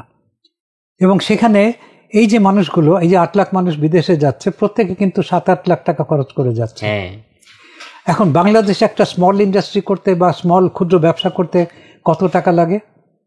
1 লাখ টাকাগুলো দিয়ে কিন্তু হয়ে যায়। 1 লাখ এই টাকা লাগে না, 1 লাখ 2 লাখ টাকা হলে হয়ে যায়। কিন্তু সেটা তারা করছে না। কেন করছে না? কারণ তারা দেখছে তাদের বড় ভাইরা সবাই, আমরা যখন একটা জিনিস করি, আমরা বড় যারা আগে যারা করেছে তাদেরকে দেখি। তাদের বড় ভাইরা যখন ব্যবসা করেছে, তারা দেখছে যে তাকে পদে পদে হ্যারাসমেন্ট করা হচ্ছে। ট্রেড লাইসেন্স নিতে যাবো, যেটার খরচ হতো 5,000 টাকা, ঘুষ দিতে হবে আরো 10,000 টাকা, তাও ঘোরাবে। তারপর তুমি একটা বিক্রি করলে, এই যে মাঝখানে ভোক্তা অধিদপ্তর এসে তোমাকে এটার জন্য ধরবে। আমি মাঝে মাঝে ইউটিউবে দেখি, সেই দিন দেখি একটা বলছে, আজকাল তো এলইডি লাইটের ওয়াটেজ 100 ওয়াটে অনেক আলো হয়। মাছের বাজারে তিনি গিয়ে বলছেন, আপনি যে এখানে 1000 ওয়াটের বাতি লাগিয়ে রেখেছেন, আপনি তো এটা অবৈধ করছেন, আপনি অবৈধ লাইট লাগাচ্ছেন, একটা বেশি লাইট লাগাতে পারবেন না। তাহলে এই যে তিনি নিজেই জানেন না উনি কি বলছেন। তারপরে ডিম বললেন, ডিম তোমার যে ফেটে যায় ডিমগুলো কি করো? বলে ডিমগুলো ওই যে ওরা নিয়ে স্যুপ বানায় রাস্তার পাশে যারা ওই গাড়িতে। বলে তাহলে তো ডিম ফেটে গেলে তো জীবাণু ঢোকে, তুমি মানুষকে জীবাণু খাওয়াচ্ছ। উনি জানেন না যে এই জীবাণু যখন সে স্যুপ বানাচ্ছে, গরম করছে, জীবাণু সব মরে যায়। এটা উনি নিজে জানেন না, কিন্তু উনি যেহেতু সরকারের প্রতিভূ, কারণ যেই সরকারের নাম নিয়ে আসছে সে কিন্তু সরকারের প্রতিভূ, তা সাধারণ মানুষ তাকে কোনো চ্যালেঞ্জও করতে পারে না, চ্যালেঞ্জ করলে তাকে ধরিয়ে দেবে। আমার মনে আসছে ঢাকা চেম্বারে আমি একবার 2004-এর দিকে না 5-এর দিকে আমাকে ওরা দায়িত্ব দিয়েছিল একটা ইকোনমিক পলিসি পেপার লিখতে on light engineering and electronics নিয়ে, এবং আমেরিকার একটা কর্পোরেশনও সেটাতে ইনভলভ ছিল, CIP। তা আমি ওটা লিখলাম এবং এটা প্রেজেন্টেশনের সময় একটা এক্সিবিশন হলো এবং অনেক মানুষকে দাওয়াত করা হয়েছিল। তা আমার বক্তৃতায় আমি বলেছি যে কীভাবে আমি দেখিয়েছি যে আমার নিজের চেষ্টা, অ্যাটলিস্ট আমার ফার্স্ট হ্যান্ড এক্সপিরিয়েন্সে আমি ট্যাক্সেশনের ব্যাপারে কতগুলো চেঞ্জ বলেছি যেগুলো ইভেন পার্লামেন্টে পাস হয়েছে, কিন্তু সেটা তারা আলটিমেটলি হতে দেয়নি। তারপর আমি ন্যাশনাল SME টাস্ক ফোর্সের মেম্বার ছিলাম 2004-5-এ। ওখানে আমার সুপারিশে কতগুলো ক্লজ এসছে যে স্মল ইন্ডাস্ট্রি যারা 30 লাখ টাকার নিচে ল্যান্ড অ্যান্ড বিল্ডিং ছাড়া ইনভেস্টমেন্ট, তাদের কোনো ট্যাক্স ভ্যাট ওয়েভ করে দিতে হবে, না হলে হবে না। এবং ইন্ডিয়া এটা করেছে অনেক আগে, 1990-তে। আমরা এই 2004-এ এসে যখন আমি এটা করলাম, এটা ক্যাবিনেটে পাস হয়েছে, কিন্তু কোনো সার্কুলার দেখি না। কয়েক সপ্তাহ পরে এডুকেশন সেক্রেটারি জিজ্ঞেস করলে বললেন না, পরে আর একটা মিটিং এটা আমারটা নাকচ করা হয়েছে। হয় কি, এখানে যারা ইম্পোর্টার তারা তো ইম্পোর্ট তাদের স্বার্থ দেখবেই। এখন কথা হলো যে দায়িত্বটা তো সরকারের, দেশের স্বার্থ কোথায় ভালো মন্দ এটা তাকে বুঝতে হবে অবশ্যই। এখন NBR-কে দায়িত্ব দিয়েছে এই ট্যাক্স পলিসি ঠিক করা। এখন NBR, এটা আমি অনেক জায়গায় লিখেছি যে NBR তো তার দায়িত্ব হচ্ছে টাকা কালেক্ট করে গভর্নমেন্টকে দেওয়া, গভর্নমেন্ট যেন সব কিছু করতে পারে। সে তো দেখবে না কোনটাতে দেশের ভালো হবে কোনটাতে খারাপ হবে। এটা সেই পুরোনো কালের গল্পের ওই যে ডিম, একটা সোনার ডিম পাড়া মুরগি হাঁস ছিল না, সে সোনার ডিম পাড়া হাঁসটাকে সে রোজ একটা করে ডিম পাড়তো, পরে সে ভাবলো না আমি একবারে সব নিয়ে নেব, কাটলো, হাঁসও শেষ তার ইও শেষ। তো NBR তো সেইভাবে করবে, এটাই না আমি কিন্তু অনেক আগে একবার লিখেছিলাম যে ট্যাক্স পলিসি ফরমেশন NBR থেকে আলাদা করতে হবে। IMF-ও সেটা 2-1বার বলেছে, কিন্তু ওরা ওই মাঝামাঝি একটা করে কম্প্রোমাইজ করার চেষ্টা করেছে। এটা সম্পূর্ণ আলাদা না করলে এই আমাদের স্মল ইনোভেশন যারা করছে তাদের কোনো দিনও উঠতে পারবে না। মানে আমি মনে করি এটা প্রাইম মিনিস্টার আন্ডারে একটা সেপারেট ব্রাঞ্চ হওয়া উচিত, কোনো মিনিস্ট্রির আন্ডারে না। কারণ ট্যাক্স পলিসি হচ্ছে এই দিয়ে আমি দেশকে ধ্বংস করতে পারি, দেশকে আমি গড়তে পারি। সত্যি, যেমন আমরা এই যে টু স্ট্রোক ইঞ্জিন বন্ধ করার জন্য আমরা পলিসিতে ওইটা ট্যাক্স বাড়িয়ে দিয়েছি, সিগারেট বন্ধ করার জন্য আমরা ট্যাক্স বাড়াই, তাই না? আবার যেটাকে প্রমোট করতে হয় সেটার জন্য ট্যাক্স কমাই। এখন ইন্ডাস্ট্রিতে ট্যাক্স দেওয়া মানে কি? ইন্ডাস্ট্রিতে ট্যাক্স দেওয়া মানে আমি তাকে ডিসকারেজ করছি। এই যে ক্ষুদ্র শিল্প ট্যাক্স বাড়ানো হলো, তার মানে আমি তাকে ডিসকারেজ করছি, তুমি ইন্ডাস্ট্রি করো না, ব্যবসা করো না। তাহলে সে যদি ব্যবসা না করে, সাপ্লাই চেইন না থাকে ইন্ডাস্ট্রি, তাহলে আমি খাবো কি? সাধারণ আমি তো একটা ইদানিং আমি লিখছি লিঙ্কডইনে মাঝে মাঝে যে আমি ইকোনমিক্সের নতুন একটা ক্লাসিফিকেশন করতে চাই, উৎপাদক আর পরজীবী। পরজীবী হলাম আমরা, এবং আমরাই কিন্তু সব ডিকটেট করছি এবং আমাদের টার্মসে। এবং সেই জন্য আমরা এই টার্ম যদিও মানে বড় হয়ে যায়, কিন্তু আমার ছাত্রদেরকে আমি এটাই বলবো, আমাদের নিজেদেরকে আয়নায় একটু মুখ দেখতে হবে। যেমন আরেকটা খুব ক্লাসিক এক্সাম্পল বলি, খুব মানে চোখে পড়বে, সেটা হচ্ছে যে আমাদের রিক্সাগুলো, এই যে ব্যাটারি পাওয়ার রিক্সা ইদানিং হয়েছে, এটা বহুদিন আগে থেকে হয়েছে। আমি 90-এর দশকে দেখেছি ওরা নিজেরা ওই শ্যালো ইঞ্জিন দিয়ে গাড়ি টাড়ি বানাতো, বেশ 10-12 জন নিয়ে চলতো, কিন্তু সব গভর্নমেন্ট অবৈধ করে সমস্ত এফার্ট বন্ধ করে দিয়েছে। তারপরে আসলে ওই চায়না থেকে ব্যাটারি পাওয়ার রিক্সা, এটাও তাদের টেকনোলজির কাছাকাছি। ওই যে বললাম ইন্ডাস্ট্রিয়াল রেভলিউশনের জন্য কাছাকাছি টেকনোলজি দরকার, এটাকে আপন করে নিয়ে নিজেরা ডেভেলপ করলো, কিন্তু গভর্নমেন্ট থেকে কিন্তু এগুলো অবৈধ ডিক্লেয়ার করা। তো অবৈধ ডিক্লেয়ার করাটা কিন্তু তারা তো জীবনের প্রয়োজন দেখছে, সো তারা এটা বানিয়েছে। এবং এখন যখন 40 লক্ষ হয়ে গেছে, তখন সরকার এটা অনেক, আরে এটা তো ভোটার, অতএব এটাকে বৈধ করে দেওয়া হলো, এখন এদেরকে রেগুলেট করবে ইত্যাদি। কিন্তু এটা অনেক আগেই করা উচিত ছিল। আচ্ছা, এইটার সঙ্গে পাশাপাশি বলি, আমরা হাইওয়ে করেছি। হাইওয়েতে বলি এই নসিমান ভটভটিয়া বা এই ব্যাটারি পাওয়ার রিক্সা CNG এরা চলতে পারবে না, কারণ আমরা বিদেশে দেখে আসছি, আমিও ইংল্যান্ডে গেছি, ওখানে হাইওয়েতে হাই স্পিড গাড়ি চলে, এই Honda 50 চলতে পারবে না, এগুলো যেগুলো যেগুলো হাই স্পিডে চলতে পারবে এরাই চলবে। কিন্তু তার এটা নতুন রাস্তা, এই জিনিসটা কি অবজার্ভ করে না? আমার দুঃখ লাগে ওইখানে আমাদের যারা নীতি নির্ধারক, তার আগে খালি বাইরের খোলসটা দেখে। ইন্ডিয়াতে এরা হচ্ছে এ ক্লাস হাইওয়ে, পাশেই আছে B class highway. B class highway হচ্ছে যেগুলো অতীতের হাইওয়ে, যেখানে কিন্তু স্লো ভেহিকেল যেতে পারে, মানুষ হাঁটতে পারে, আর এই হাইওয়েতে কিন্তু মানুষ হাঁটতেও পারবে না। আর আমাদের দেশে কি করেছি, যেই রাস্তাটা ছিল গরুর গাড়ির রাস্তা, সেই রাস্তার কাদা বাঁকা রাস্তা আমরা বিভিন্ন জায়গায় তো দেখেছি, সেই রাস্তাটাকে আমরা আস্তে আস্তে পিচ করলাম, ঢালা ফাঁকা করলাম, করে করে সেখান থেকে আস্তে আস্তে একটু চড়া করলাম, করে সেখানে গাড়ি চালালাম, বাস চালালাম। এখন বলছি তুমি এটাতে তোমার রিক্সা ওগুলো চলবে না, কিন্তু তার জন্য কোনো রাস্তা কিন্তু রাখি নাই, আমি তার রাস্তাটাকে কেড়ে নিয়েছি। এখন মনে করো তুমি গ্রামে থাকো, তোমার মা অসুস্থ, তাকে হাসপাতালে, আমরা তোমাদের জন্য হাসপাতাল করে দিয়েছি, হাসপাতালে নিতে হবে, কিন্তু হাসপাতালে রাস্তা তো যেতে হবে এই হাইওয়ের ভিতর দিয়ে, তুমি কিসে যাবে? আমি বলি অনেক সময় তার জন্য কি হেলিকপ্টার আমরা দিয়েছি যে সে হেলিকপ্টারে যাবে? আমি বলি যে আমরা মনে করি যে তারা মরে যাক, মরে গেলে ভূত হয়ে গেলে সে তার চলতে আর কোনো অসুবিধা থাকবে না, তার খেতেও অসুবিধা থাকবে না। তাহলে এই যে এটা কিন্তু আমাদের শিক্ষিত মানুষদের একটা নিজের কাছে প্রশ্ন করা দরকার, কারণ এটা নিয়ে পত্রিকায় প্রায় লেখালেখি হয়, আমরা প্রায় বলি হ্যাঁ হাইওয়েতে চলতে দেওয়া উচিত না, অ্যাক্সিডেন্ট হয়, অমুক হয়, আমরা খালি যারা গাড়ি চালায় তাদের দৃষ্টিভঙ্গি থেকে এটা বলছি, কিন্তু ওর দৃষ্টিভঙ্গি থেকে এটা দেখছি না। সে তার, আমি বাবা মা মারা যাওয়া এটা একটা চূড়ান্ত এক্সাম্পল বললাম, তার ডে টু ডে কাজের জন্য তার একটা জিনিস তৈরি করছে, বাজারে নিয়ে যাবে, আমি তো সেটা চাই, কারণ তারা তো এই দেশটাকে বাঁচিয়ে রেখেছে। সে বাজারে নেওয়ার জন্য সে কিসে নেবে? তার জন্য কি আমি ওখানে বড় বড় সব ট্রাকে সে নেওয়া সম্ভব সবার পক্ষে? তার তো ছোট গাড়িতে করে নিতে হবে। তাহলে এটা একটা ক্লাসিক একটা আমি মনে করি উদাহরণ আমাদেরকে নিজেদের দিকে তাকানোর জন্য, যে আমরা শিক্ষিতরা আসলে অশিক্ষিত রয়ে গেছি, এবং আমরা যদি নিজেদেরকে এই চিন্তাটা পরিবর্তন না করি তাহলে এই দেশের কখনো উন্নতি হবে না। যতই নৈতিকতার কথা বলি অনৈতিক জিনিসই চলতে থাকবে, যতই কিছু বলি না কেন। অতএব আমাদের সিস্টেম, যেটা আমি মনে করি system is more important than, মানে রাষ্ট্রীয় যে সিস্টেমটা। এবং আমি যেটা আমার লেখায় বিভিন্ন লিখেছি, we need A leadership, wise leadership, not a political partisan democracy. Partisan democracy যেটা গ্রিকরা বলেছে, দিস ইজ এন্টায়ারলি রং, এবং এর জন্য আমি অনেক আর্গুমেন্ট দিতে পারবো। আবার গ্রিসে কি ছিল? গ্রিসে ছিল আরেকটা খুব পরিষ্কার কথা, আমরা সিটিজেন বলি। হ্যাঁ, মানে ওখানে তো সবাই সিটিজেনও ছিল না। সিটিজেন মানে কি? মানে এখন আমরা বলি যে না, আমি সিটিজেনের আক্ষরিক অর্থ জিজ্ঞেস করি। সিটিজেনের নাগরিক, যে নগরে থাকে। তাহলে যে গ্রামে থাকে সে সিটিজেন না? তাহলে এই ডেমোক্রেসি গ্রামের মানুষের জন্য না, যেখানে আমাদের 60% মানুষ থাকে তাদের জন্য এই সিস্টেম না। এবং গ্রিক সিস্টেমে কি ছিল? স্লেভ ছিল। স্লেভরা সব জিনিস বানাতো এবং সিটিজেনরা সেটা ভোগ করতো। ওই যে বললাম, উৎপাদক আর পরজীবী। সিটিজেনরা সব পরজীবী, উৎপাদকরা গ্রামে, তারা সব স্লেভ। এবং আমরা এখনও কিন্তু তাদের দিকে সেই একই দৃষ্টিতে দেখছি। আমরাও যখন গ্রাম থেকে উঠে আসছি, লেখাপড়া করে আমি যখন শিক্ষিত হয়ে যাচ্ছি, আমরাও কিন্তু সাংবাদিকতা করছি, আমি ওটিয়ে লিখছি, হ্যাঁ এইটা চলছে, এটা হচ্ছে, এটা হচ্ছে না, ওদেরকে ওরা ঠকাচ্ছে, এই যে ক্ষুদ্র ব্যবসায়ীদের বলছি এরা ঠকাচ্ছে, অমুক করছে, কিন্তু তার ঠকানোর পিছনে যে কি আছে সেটা দেখছি না। তাকে যে ট্রেড লাইসেন্সের জন্য অনেকবার দিতে হচ্ছে, তাকে যেমন আমার ড্রাইভার গাড়ির লাইসেন্স করবে, ড্রাইভিং লাইসেন্স তার আছে, রিনিউয়াল করবে, আজকে বোধহয় প্রায় 1 বছর ধরে তাকে খালি ডেট চেঞ্জ করে দিচ্ছে, কারণ ইনফ্রাস্ট্রাকচার নাই। ওই যে বলে আমরা নাম্বার নিয়ে চিন্তা করি না। যেমন কোভিড যখন আসলো, সবাই আওয়াজ তুললো যে কোভিড আসতেছে, আমাদের পিসিআর মেশিন দরকার।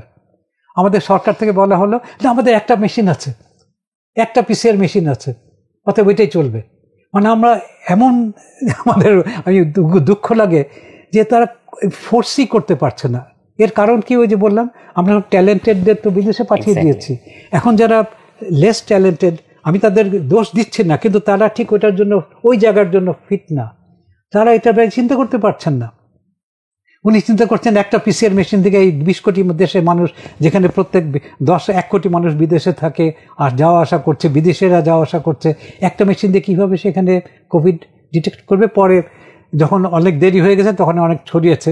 তবে লাকিলি আল্লাহর মেহেরবানি বলতে হবে, আমাদের এখানে যেরকম মানুষের ধ্বংস বা মৃত্যু আশা করা ছিল সেটা হয়নি, কারণ আমাদের এখানে আল্লাহ অন্যান্যভাবে ইমিউনিটি দিয়েছে। কিন্তু আমাদের এটা একটা ক্লাসিক এক্সাম্পল, আর রাস্তাটা একটা ক্লাসিক এক্সাম্পল। আমি দুটোকে খুব সামনে আছি। আর পথ শিশুর কথা, মানে এই যে আমাদের সিস্টেমগুলো, এই সিস্টেমগুলো নতুন করে ভাবতে হবে।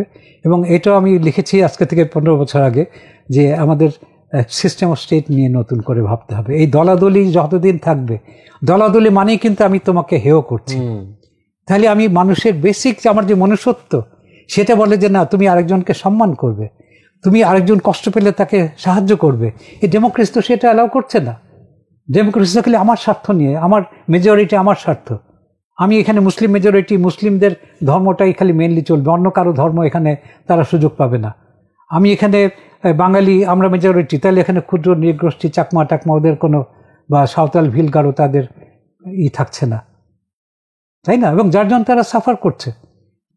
স্যার তো সিস্টেমের কথাটা তো বললেনই, এটার সাথে যদি জাস্ট একটা রিলেটেবল একটা কোশ্চেন করি, স্টুডেন্টদের মধ্যে অনেক সময় দেখা যায় যে মানে অনেক মেধাবী স্টুডেন্টরাও যাদের আমরা দেখি যে গ্রেডস ভালো বা পড়াশোনায় তারা হচ্ছে বেশ দক্ষ, তারা তো পড়াশোনা করেই এই পর্যন্ত এসছে বা ভালো ভালো ভার্সিটিতে ভর্তি হয়েছে।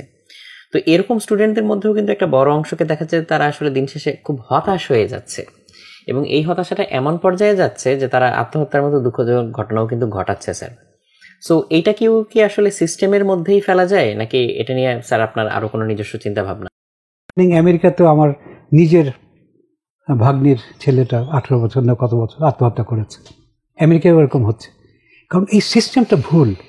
যে সিস্টেমটা ভুল, সেই সিস্টেমের কারণে তুমি কোনো জিনিস তো তুমি তো নিজের উদ্যোগ নিয়ে ফ্লারিশ করতে পারছো না। তুমি তোমার যেমন উদ্ভাবন, আমার মনে আছে এখানে সায়েন্স ফেয়ারে দেখতাম অনেক ছেলের মেয়েরা অনেক কিছু উদ্ভাবন করে। একজন একটা অ্যারোপ্লেন বানিয়েছে যেটা ইজিলি সে করতে পারবো, ওইটা শুনে আর্মি কয়েকটা কিনে ওই তাদের ফায়ারিং প্র্যাকটিস করেছে, তাকে প্রমোট করা হয়নি।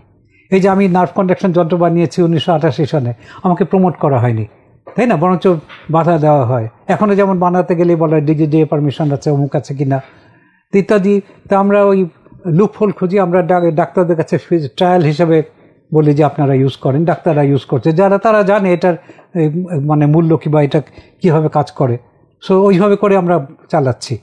কিন্তু এখন কথা হচ্ছে এই সিস্টেমের মধ্যে তো এই সিস্টেম যেহেতু চেপে ধরে আছে, আমাকে উঠতে দিচ্ছে না, তাহলে তো আমি ফ্রাস্ট্রেটেড হবই। এখন একটা ছোট বাচ্চার পক্ষে ওইটাকে ক্রস করা খুব মুশকিল, তাই না, যেটা বড়রা চাপিয়ে দিচ্ছে। অতএব এই জন্য দায়িত্ব বেশি, কিন্তু আমি মনে করি আমাদের যারা বিশ্ববিদ্যালয়ের শিক্ষক তাদের দায়িত্ব বেশি ছিল।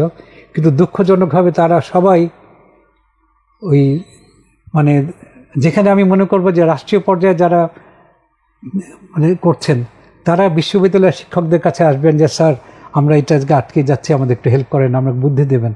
সেখানে আমরা তাদের পিছনে যাচ্ছি, স্যার আমাকে একটা ভালো পোস্ট দেন, আমাকে একটা দেন। এটা যে কত বড় জাতির জন্য কত বিড়ম্বনা এবং কত ব্যর্থতা। তো এই জন্য আমি তো বলি যে আর কাউকে আমি দোষ দিই না, আমি রাজনীতিকদের দোষ দিই না, অন্যদের দোষ দিই না, দোষ আমাদের বিশ্ববিদ্যালয়ের শিক্ষকদের। কারণ এই দেশের মানুষ আমাদেরকে পিএইচডি করিয়েছে, হায়েস্ট এডুকেশন দিয়েছে, বিদেশে পাঠিয়েছে। তো একজন রাজনীতিবিদ কিন্তু এতটা শেখেননি, তাই না? আমি শিখেছি, আমি দেখেছি। তারপরে আমি যদি সেই আমার থেকে যিনি এতটা এক্সপোজার পাননি তার চিন্তাধারাকে ইয়েস স্যার বলে তার পিছনে আমি লাইন দিই ফর আমার ক্ষুদ্র স্বার্থের জন্য, এর থেকে বড় কি হতে পারে? মানে আমাদের কি বলবো, এটা মানুষ হিসাবে আমি নিজেকে অবমাননা করছি। এই জন্য আমাদের এই জায়গাগুলো যদি হাত না দেওয়া যায়, আমি বাচ্চাদের উদ্দেশ্য করে বলি যে তোমরা এগুলো নিয়ে ভাবতে হবে। আমাদের এই প্রজন্ম তো আমি 75 কয়েক বছর হয়ে গেছে, কত বছর বাঁচবো জানি না, কিন্তু এই জিনিসগুলো ভাবলে তোমরা হয়তো পরিবর্তন আনতে পারবে। যেমন ওই যে অন্টারপ্রেনারশিপ কথা বললাম, আমি 1981 সনে অন্টারপ্রেনারশিপ শুরু করেছি, ওইভাবে পারমিশন নিয়ে যে আমি পয়সা নেব না, আমি কোনো বেতন, এখনও আমি কোনো বেতন নেই না। ওইটা আমার যেহেতু ইউনিভার্সিটির বেতন আছে বা পেনশন পাচ্ছি, আমার চলে যাচ্ছে। কিন্তু কথা হচ্ছে আমি এই লুপহোল করে আমি পারমিশন নিয়ে আমি করছি। কিন্তু কথা হচ্ছে যে এই উদ্ভাবন এখন সবাই বলছে হ্যাঁ অন্টারপ্রেনারশিপ করা দরকার। মানে আমি 40 বছর আগে যেটা করতে শুরু করেছি তখন আমাকে যারা ক্রিটিসাইজ করতো, এখন তারাই বলছেন এটা হওয়া দরকার। আমরা মেডিকেল ফিজিক্সের রিসার্চ শুরু করেছি 1978-এ। ওই সময় আমার মনে আছে প্রফেসর ব্রাউন এসেছিলেন, উনি সেমিনার লেকচার দেওয়ার সময় আমাদের একদম খুব সিনিয়র শ্রদ্ধেয় স্যার, উনি বললেন এখানে ফিজিক্স কোথায়, হিউম্যান বডির মেডিকেল ফিজিক্সে উনি প্রশ্ন করলেন এখানে ফিজিক্স কোথায়। তো এই চিন্তাটা আমাদের মধ্যে এখনও আছে। কিন্তু সেখানে যাক, আমাদের ল্যাবরেটরিতে অনেক দুঃখজনক ঘটনা, আমাদের ল্যাবরেটরিতে আগুনও দেওয়া হয়েছে আমাদের কাজটাকে থামিয়ে দেওয়ার জন্য। কিন্তু আল্লাহর রহমতে সেই ফিজিক্স ডিপার্টমেন্ট থেকেই 2008 সনে আমাকে দায়িত্ব দেওয়া হয়েছে নতুন ডিপার্টমেন্ট করার জন্য। কারণ আমি এই বাধা বিপত্তি বিভিন্ন কমেন্টগুলোকে কান দেইনি, আমি কাজ করে গেছি। কারণ আমার মেইন টার্গেট হলো দেশের মানুষের জন্য করব। আমাকে হয়তো ফেলোশিপ দেওয়া হলো না, মানে যে এক সময়তে অ্যাপ্লাই করলাম কমনওয়েলথ একটা পোস্ট ডক ফেলোশিপ, আমার মনে হয় আমি যোগ্যতম ক্যান্ডিডেট ছিলাম, আমাকে দেওয়া হয়নি।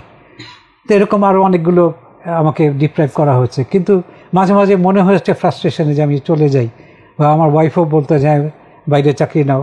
কিন্তু আমার ওই ইসলাম স্যার আমাকে বলতেন, রব্বানি উনি আর তার এক বন্ধু, এই দেশে তোমাদের থাকার দরকার আছে। তো ওনারা চেষ্টা করে আমাকে আর একটা চাকরির ব্যবস্থা করেছেন যেন সংসার চলে। ওই ICTVTR গিয়ে মোটরসাইকেলে সে 20 মাইল দূরে গিয়ে আমি চাকরি করতাম পার্ট টাইম, মানে সংসার চালাবার জন্য। তো এই স্ট্রাগল করে আমি চলেছি। তো আমার মনে হয় কিছু মানুষের স্যাক্রিফাইস করা দরকার আছে।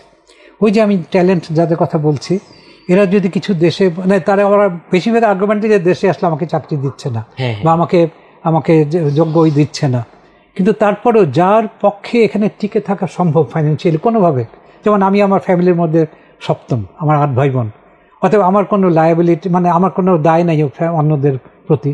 তা আমি ভেবেছি আমি যদি ফিরে না আসি আর কে আসবে। আমি যদি বড় ভাই হতাম তাহলে একটা চিন্তা হতো। তো এখন ওই রকম পরিস্থিতি যারা আছে, যে আসতে পারে, আমি তাদের উদ্দেশ্য করে বলবো, তোমরা টার্গেট করো, দেশে ফিরে আসবে। স্যাক্রিফাইস কিছু মানুষের দরকার, স্যাক্রিফাইস ছাড়া, এবং এই ট্যালেন্টের স্যাক্রিফাইস দরকার। যারা ট্যালেন্টেড মানুষ, মেধাবী বিভিন্ন স্ফিয়ারে, তাদের বিশেষ করে তাদের বিজ্ঞান প্রযুক্তিটা বেশি দরকার, কারণ বিজ্ঞান প্রযুক্তি ছাড়া আধুনিক সভ্যতায় ওঠা যাবে না, এবং আমাদের জীবনমানও সব কিছুই বিজ্ঞানের উপর ডিপেন্ডেন্ট। তাদের উপর দায়িত্বটা বেশি অন্যান্যদের থেকে।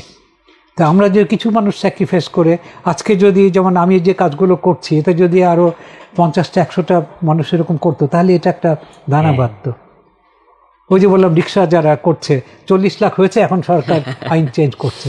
তাই আমাদের মতো যারা ইনোভেশন করছে, এবং অনেকেই দেখা যায় যেখানে আর পরে না পেরে চলে যাচ্ছে, তো সামহাও টিকে থাকতে হবে। আমার সুবিধা হলো আমি একটা চাকরি ছিল বিশ্ববিদ্যালয়, আর মনে করি বিশ্ববিদ্যালয় একটা বড়, এটা একটা আমি বলতে সুযোগ। আমি যদি অ্যাটমিক এনার্জিতে জয়েন করতাম তাহলে হয়তো আমাকে আটকে থাকতে হতো।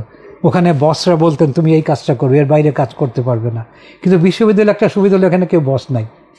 এখানে আমি যদি, আমার যেই স্যার নিয়েছেন আমাকে, উনি হয়তো চিন্তা করেছেন সোলার এনার্জি নিয়ে কাজ করব, কিন্তু আলটিমেটলি আমি মেডিকেল ফিজিক্সে বেশি চলে গেছি, বায়োমেডিক্যাল ইঞ্জিনিয়ারিং বেশি চলে গেছি। অতএব তাতে কেউ বাধা দেবে না। তো এই যে ওপেননেসটা বিশ্ববিদ্যালয়ে যেটা পাচ্ছি, এটা সারা দেশে দরকার। আজকে যে বাচ্চাটা ইনোভেট করছে, তার ইনোভেশনটাকে যেন ফ্লারিশ করা যায়, এটাকে যেন কাজে লাগানো যায়, তার জন্য পরিবেশ তৈরি করা দরকার। এবং সেটা হয়তো হবে ঢালাও, ওই রেগুলেশন দিয়ে হবে না। ওই যে রেগুলেশন তারা নাম্বার বোঝেন না।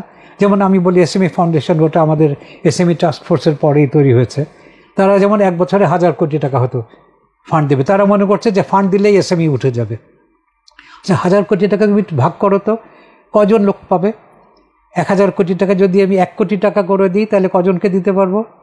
1000 জনকে। যদি 50 লাখ করে দিই, 2000 জনকে। যদি 10 লাখ করে দেই, হয়তো 10,000 লোককে দিতে পারবো। কিন্তু বাংলাদেশে বলেছি প্রত্যেক বছর আমার 10 লাখ বেকার তৈরি হচ্ছে। তাহলে এই 10,000, এই 10 লাখের মধ্যে কোনো কন্ট্রিবিউশন করে? আর বড় ইন্ডাস্ট্রিগুলো হচ্ছে, তখন বলি যে এরা এমপ্লয়মেন্ট জেনারেশন করবে। সেই দিন দেখলাম যে মেঘনা গ্রুপ 50 বছর হয়ে গেল, তাদের টোটাল এমপ্লয়ি সংখ্যা হচ্ছে 50,000। তার মানে বছরে 1000 সে অ্যাভারেজ নিয়েছে। এই টাটা একবার প্রপোজাল দিয়েছিল এখানে ইন্ডাস্ট্রি করবে, সেটা তার টোটাল ইন্ডাস্ট্রির মানে লোক সংখ্যা ছিল 30,000। যেখানে আমার বছরে 10 লাখ লোকের এমপ্লয়মেন্ট দরকার, সেখানে এই বছরে 2,000, 3,000, 5,000 এমপ্লয়মেন্টে বড় ইন্ডাস্ট্রি, আর তার জন্য বিদেশের কাছে ধর্ণা দেওয়া, বিদেশি ইনভেস্টমেন্ট চাওয়া, এটা কোনো প্রয়োজন নাই। আমি হিসাব করে একবার একটা মিটিংয়ে বলেছিলাম যে এই যে এরা 8 লাখ টাকা খরচ করে যাচ্ছে, এটা হিসাব করেন তো, এটা টোটাল আপনি ফরেন ইনভেস্টমেন্ট যা চাচ্ছেন তার থেকে অনেক বেশি। তখন একজন ইকোনমিস্ট রহমান সোহান সাহেবের ছোট ভাই, উনি বলেছেন, আপনি খুব ইন্টারেস্টিং পয়েন্ট বলেছেন, ইকোনমিস্ট এইভাবে চিন্তা করে নেই। তোমরা খালি বাইরের ওটা চিন্তা করে, FDI, ফরেন ডাইরেক্ট ইনভেস্টমেন্ট। আমার তো ওটার থেকে আমার বেশি দরকার যে আমার লোকাল পপুলেশনকে টার্গেট করে। আবার যেমন এক্সপোর্ট প্রমোশন ব্যুরো, সে আমাদের একবার বললো ইলেকট্রনিক্সের লোকাল ইন্ডাস্ট্রি যারা, তার জন্য সরকার বিরাট সুযোগ দিতে যাচ্ছে। আমি বললাম, বলে কিন্তু একটা শর্ত, আপনাকে 100% এক্সপোর্ট ওরিয়েন্টেড হতে হবে। আমি বললাম যে আমি যে লোকালি বানাচ্ছি, আমি আজকে বানাচ্ছি যেটা, আমি একটা হাঁটি পা একটা বাচ্চা, আমি যেটা বানাচ্ছি এটা আজকে আমি এক্সপোর্ট করতে পারবো না, কারণ এক্সপোর্ট করতে হলে আমাকে MSc পাসের সঙ্গে কম্পিট করতে হবে। দিস ইজ এন্টায়ারলি মানে অ্যাবসার্ড। কিন্তু আমাদের তারা তাই করছেন যে তোমার এক্সপোর্ট হলে তোমাকে আমরা অনেক সাহায্য করতে পারবো। কিন্তু আমাকে তো আগে লোকালি বিক্রি করে লোকাল মানুষ এটা সহ্য করবে, এটা ভুল ভ্রান্তি হবে, কোথাও কাজ করবে কোথাও কাজ করবে না, আমি তাৎক্ষণিক সেটাকে ইমপ্রুভ করব, এবং করে এটাকে যখন আমি একটা পর্যায়ে আসবে তখন আমি এক্সপোর্টের জন্য। এবং এটার জন্য আমি বলি আরেকটা জিনিস যেটা আমার ইয়াং ছেলে মেয়েদের জন্য দরকার, যেটা সবাই বলবে তোমাকে তুমি ব্যবসায়ীদের কাছে তোমার ইনোভেশন তুলে দাও, এটা কখনো কাজ করবে না। আমি এটা করেছি এবং সবগুলোতে ফেল করেছি। পরে আমি নিজেই যখন আমি এন্টারপ্রেনার হই তখনই সাকসেসফুল হয়। এবং আমি তখন এখন খুঁজে দেখি যে সে ইংল্যান্ডে কার্টরাইট থেকে শুরু করে তারপরে এডিসন, ফোর্ড, সোনি, এরা সবাই ইনোভেটর। যে ইনোভেটর সেই এন্টারপ্রেনার হতে হবে। এটা যদি আরেকজন বিজনেসম্যানকে দেই, আমিও দিয়েছি, তারা 2 দিন পরে দেখে যে কোথাও একটু কাজ করেনি। কারণ আমি যখন তৈরি করবো তো আমি সব জায়গায় কাজ করার মতো প্রথমেই করতে পারি না। যখন কাজ করেন সে কয়েকটা এরকম রিপোর্ট পেলে বলে না আমরা রাইট অফ করে দিলাম, এই প্রজেক্ট আর আগাবে না। সো এটা বুঝতে হবে যে কিন্তু এটা আমার বাচ্চা।